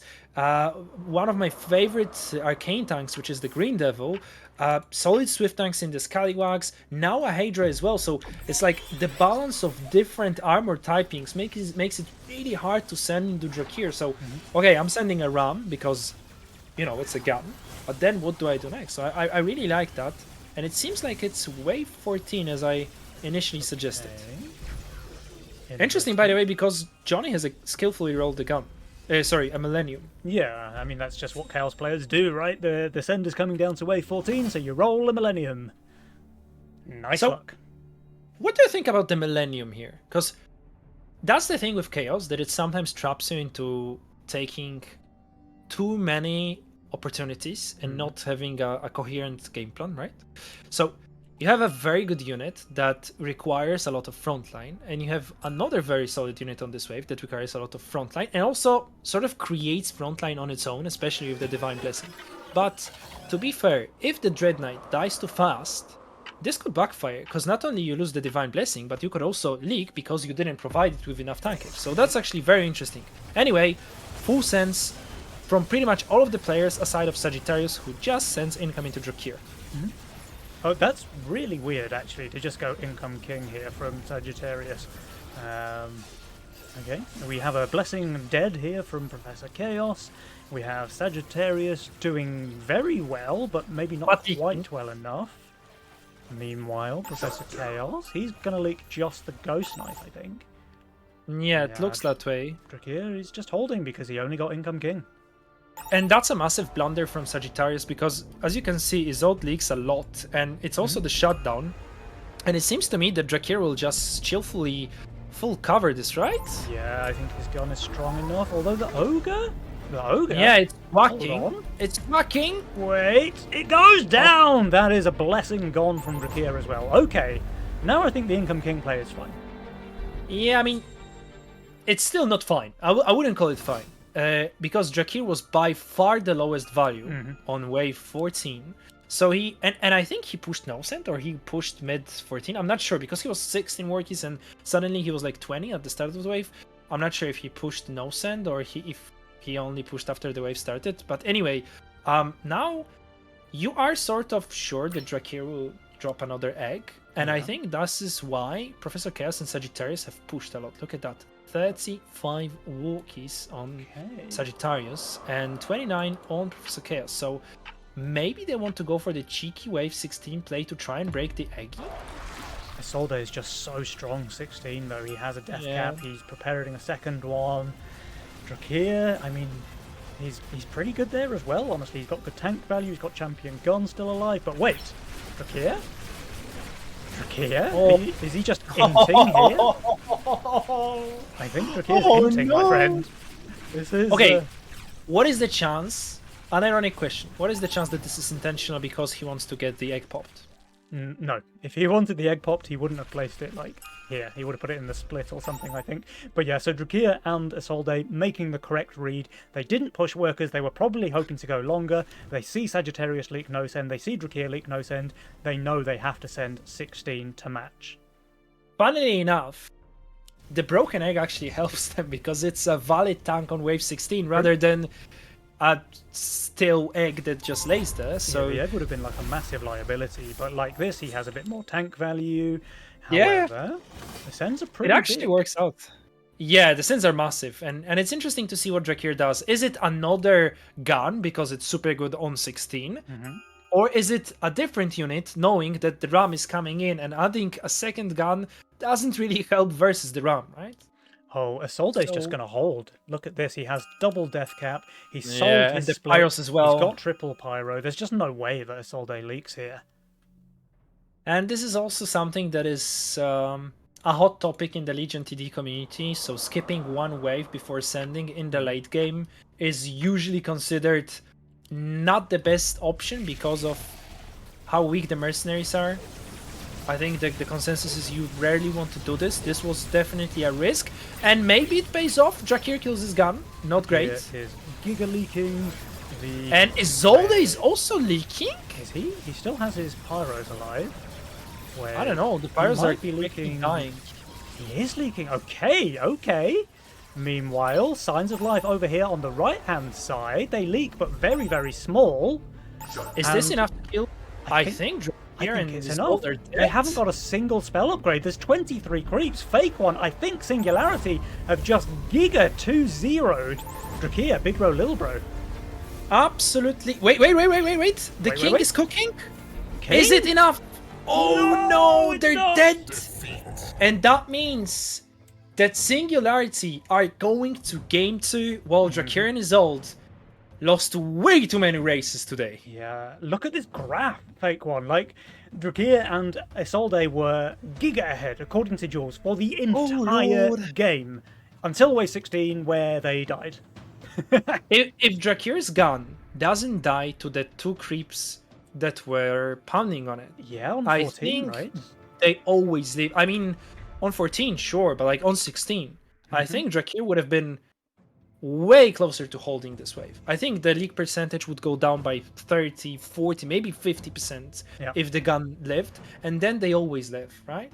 Because they made the correct call. They didn't push, they understood we're super strong 16, I can just pop the egg. Okay, wave 15 accident happened and the egg died anyway, but it's like, it's still a solid tank when the enemy is Sui pushing into you. Yeah. And it's just the gun dying that made them lose. It's just so unfortunate because the gun beautifully tanked the ram. He even added the halo to counteract the ram, to kill the ram as fast as possible. But it's just the gun that doesn't protect itself from the 2 creeps and attacks some of the other damaged ones. And that causes the gun to die and Drakir to leak 114%. That's so unfortunate. That has to be so tilting, by the way.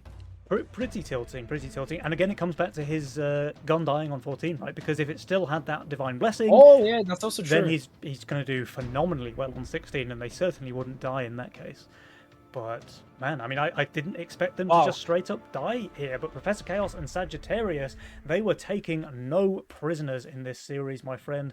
They dominated Big Bro, Little Bro, knocking these guys out of the tournament and securing their place in the semi-finals tomorrow. So congratulations, Singularity. I'm excited to see what happens tomorrow. We've got kind of upset after upset after upset today. We have the underdogs going through the winners match, 1M and Intense. They first beat Sagittarius and Johnny, then they beat Drakir and Isolde. They take the top spot in the group, and then we have Singularity knocking out Big Bro, Lil Bro here in the last chance match. That's a pretty spicy first day, my friend. That's so juicy, and it's like if you had ever told me that from this group consisting of Big Bro, Lil Bro, Doomsday Duo, Singularity, and 1M Intense, Drakir and Isolde would not be the duo that goes on to play Day 2, I would be like, Really? bro, what are you cooking, fam? Like, what is this heresy? And it just came down to so many. Like, we could probably go back on those games and see the graphs, even not like our analysis, which is obviously plebeian. If you just see what Jules suggests, I bet we would see that 80% of those games, maybe even 90% of those games, Jules says, "Oh, Drakir and Isolde, those guys are winning," and then they just lose. Yep. So, I don't know. I'm obviously not that good at the game, but I would suggest, I don't know, start winning. Just win. Just forehead. win. What the hell, guys? You're winning. Just win, bro. Just win. Just don't lose. If only it were that simple, my friend. If only it were that simple. Because, yeah, Drakir and Isolde, they're certainly very, very high level gamers, but they just couldn't close out their games today, it seems. Game number 3 against 1M Oh my certainly God. was in Yeah, that fashion, exactly. right? Like they were ahead and then they just got undercut on 14, barely died, but it was enough. And then here in game number 3, they were ahead, oh, game 2, sorry, they were ahead the entire game. Look at that graph. Their win probability is like as high as 20% at some points, like as in 80%, Yeah. sorry, in favor of them. And they still managed to lose the game. But, you know, we kind of say it in a sense of Drakir and Isolde making mistakes, when really we should say it that Johnny and Sagittarius are making really good plays, right? They're playing to their Absolutely. out. They are behind. They are in the losing position. They take some risks. They push some workers, and they are able to close out the game from behind, which is just fair play, you know? Fair play to those guys. Full credit to them. I think they anticipated the egg to come out on wave 15. I'm not sure if they anticipated Drakir losing the egg instantly and leaking the wave to Nocent, but they understand that the egg is coming out. We can't really go 17 or longer, so we need to make it 16. They also understand Isolde's board is incredibly good on 16, so the ball, you know, the size of the balls to make that call and say, this is the only way we can win, this is the only play we can make, and to make it happen and not die before the enemy dies, super respectable, and you have to give it to them, especially after that loss to 1M and Intense. You know, that could be something of a tilting experience, but as we see, they were just the best team in the entire group, so it makes sense after all, right? Yeah, amazing, amazing. Really, really well played there from those guys. And I believe we have results from Group A as well, right? So yeah, we do. We do have the semi-final brackets confirmed, guys. It is going to be 1M and Intense, who we saw clutch here in Group B. They will be facing off against Fifth Leaf Clover. That's Shadow and Eidetic, so that'll be a pretty spicy semi-final. And then on the other side, we have your boys Ram Pam Pam. They will be facing off against Singularity. So tomorrow's games already looking pretty spicy, Fake One. Yeah, and Fine will be playing his Nemesis Cup teammate, Sagittarius, so also just a tiny bit more spice there.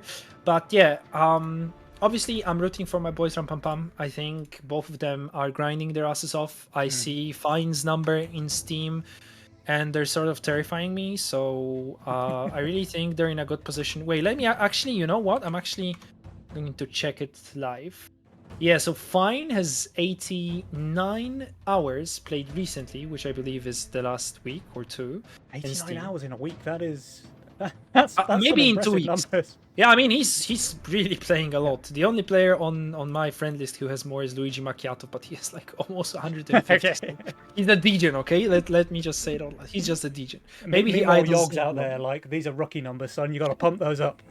Yeah, but like what I wanted to say is just Ram Pam Pam, both are playing a lot of Legion. I think both of them are playing quite well. I think the meta really suits them as well, because I know that Pavadet doesn't like to take a lot of risks in the early game. He's one of the guys that like to have a solid value and make sure they go to the late game where he feels comfortable with his calls. And I think and it was shown in the previous Nova Cup that his calls and overall their calls, because Fine has started chiming in with the calls, are solid, and then they seem to have cracked the current meta. I think they're one of the best teams out there right now, and it shows. You know, I think a lot of champions, right? So.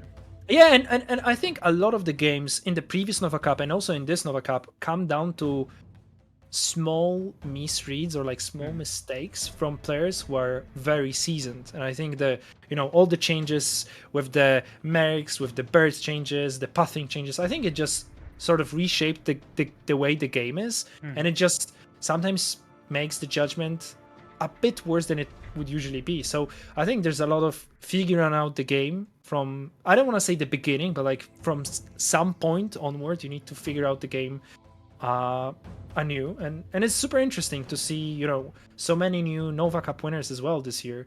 It's been crazy with how many teams have won it, and how many weird runs we've had, and this month is no different. We have 1M and Intense who have made it to day 2, which I didn't really expect, so great on them, super happy for them. They didn't just make it. They got through in the first spot from Group B, right? The upper final. Yeah. So I'm rooting for my boys Ram Pam Pam, and I'm also rooting for 1M and Intense. I think this is a crazy story. I want to see the final lineup. like that. I think that might be the semi-final I end up covering, just because that is kind of the underdog story. But having said that, Ram Pam Pam versus Singularity, that's a very tempting semi to cast as well. So I don't know. That's I'll probably have to flip a coin to decide which one gets on the mainstream. But yeah, some very, very spicy semis. And guys, we've had some super exciting games today. A lot of those games went the way that none of us really saw coming. But you know, you have to say, mad respect to 1M and Intense coming through as the underdogs in the first spot from today's Group B, so really well played to those guys, and of course Singularity for a really dominating performance there against Big Bro Lil Bro, certainly earning their position in the semi-final as well. Now remember guys, according to the script, a new team has to win Nova Cup every single month this year, and so far that is looking fine because only one team in the finals tomorrow has been a previous winner. That's Ram Pam Pam, of course. So the other three teams, if one of those takes the crown, we will be continuing with this year's trend of different winners every single month. And I just think that is a super exciting place for the Legion competitive scene to be in. Absolutely, absolutely. I think for many players, it's just refreshing to see so many new faces as well. Great. A couple of shoutouts from me, especially the players. I think we've had many crazy games today, and especially closer games that we anticipated. So thank you for all the entertainment and the high-level Legion that you provided us. That was cool to cast, cool to watch, cool to get schooled a couple of times by some of the holds and whatnot, and maybe some of the leaks. Shout out to the Pirate Scallywag on Wave 8 from Sagittarius. And yeah, so great on that. Shout out to Offma for casting like a beast, at least from what I've seen in some of the chats and the discords, and also providing some coverage of Group B. And also shout out to my co-caster Penny the Wise, who's always doing a great job here on the LTD2 channel, providing you with the best commentary, providing you with entertainment, providing you with his valuable insight, as well as being here so we can farm your drops. So massive shout out to Penny. Give him some love, give him some of this, I don't know what's the current love Twitch meta, people of hearts maybe. I think there's like Drakir love emotes. Oh yeah, Drakir love. Sorry, it's Draki5 love. So shout out to all the Drakir subs. Give out some of the love to Penny, and that's what I wanted to say. Amazing. Mic drop. Mic drop. Well, I mean, how do I follow that up? That was a really fantastic set of shout-outs from you there, Fake One. And I just want to follow it up by saying, of course, a massive, massive thank you to yourself for kind of coming on this cast and showing us how a real pro does it, because it's been an absolute pleasure, my friend, to have you on the cast once again. And just, you know, as a kind of amateur caster myself, I have to say, I really, really enjoy getting the chance to work with someone who is an actual pro. So it's been phenomenal. Thank you. It's a pleasure. Every single time, it's a pleasure. Amazing, amazing. Well, guys, I think that's about all we have time for after the love-in between Fake One and myself is over. The games have been amazing. I'm kind of lost for words already, but make sure you are here for the finals tomorrow, because we have some super, super spicy games to come, and I just think they're going to be really, really fun to watch. So, guys, same time tomorrow, semi-finals, grand finals. It's going to be fantastic. That's it from me.